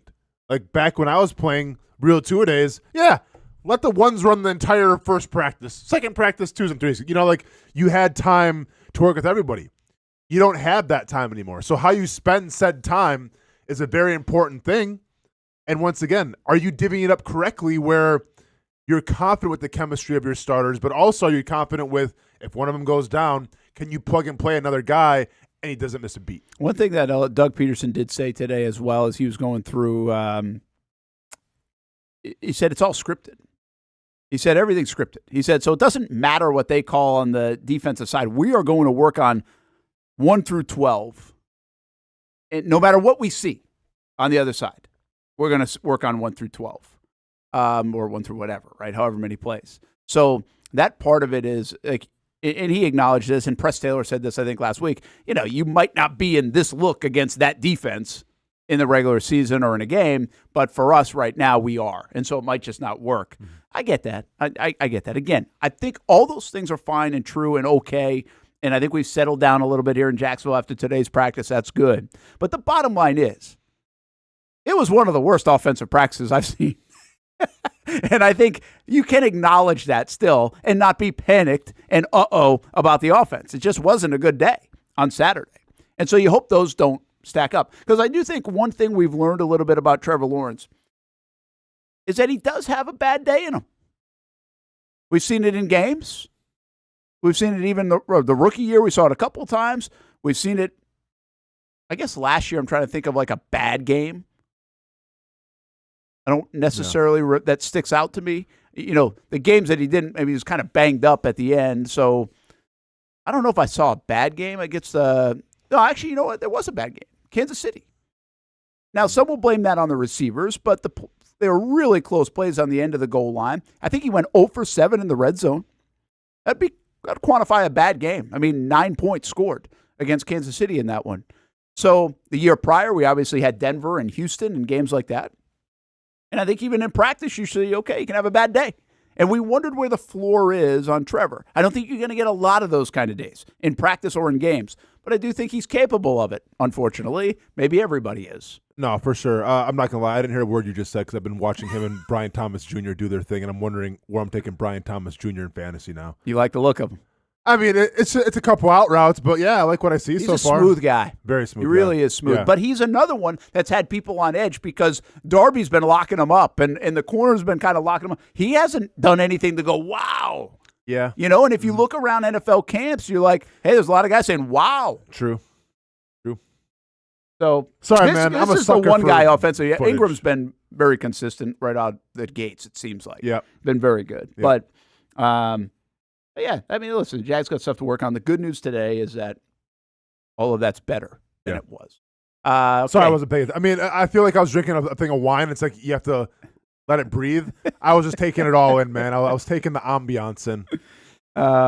We do have First and 10 training camp to dissect it all. Stuart Weber will have a report from practice. Also goes one-on-one with Ronald Darby.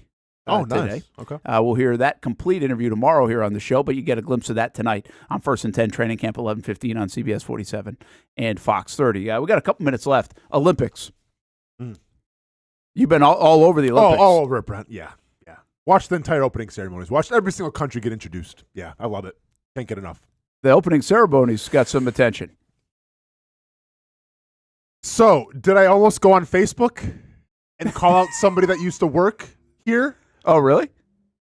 This close. Really? This close. But cooler heads prevailed. I figured, well, if I say something, if you're going on Facebook, that's something. Well, hey, it's the olds, right? It's on Facebook. This wasn't on Twitter or anything. It was on Facebook. Yeah, so you're referring to, obviously, the controversy regarding the Last Supper and all that. Yeah. I did not see a lot of it. I just saw the rest. By the way, thank God I changed my picture on Twitter, because my picture on Twitter before, the one with the cheerleaders with the masks on, might have been a version of the Last Supper, too. But we're all good. Nobody saw it, so can't screenshot it. I'm safe. Diplomatic immunity. The biggest thing that, listen, religion aside, I was kind of tired about hearing how they, sullied Da Vinci's name in the Last Supper. And for those of you who are uninitiated, who took some art classes, Google Leonardo da Vinci and what he did in his life in terms of dead bodies, and then get back to me about how was he the most religious Christian guy ever. Once again, that's dead bodies, and see what he was doing with them. And then get back to me and say, are we really worried about what we saw on TV or what Da Vinci was doing all those years ago? That's all I'll say about that. I'll say about that. And Deadpool was really good. Hey, so good. Oh, by the way, did you watch the opening ceremonies at all? The rock metal opera was fantastic. Celine Dion, very good. I saw that. That was great. Celine Dion was fine. Yeah, she was good. Lady Gaga was good. And then the last light show, the Eiffel Tower. Thank God for the Eiffel Tower though, man, because without that, I know it was kind of lacking. Eiffel Tower's pretty much. Plus the rain really hampered it. Yeah, but still, I still think China's the gold standard when it comes to the opening ceremonies with 100,000 drummers at the same time. Yeah, it was all right. One last thing: are there too many sports in the Olympics? Nope. I feel like there's something. Nope. There are not too many. I actually not thought with like the Peacock app, Brent. I'm watching 4 things at once. Just the right amount of sports for me. Yeah, if you want to add more, add more. I don't care. Action News Jax app, by the way. Hopefully you have that one too. Yeah, there you go. Right. Sorry. Well, tell the truth.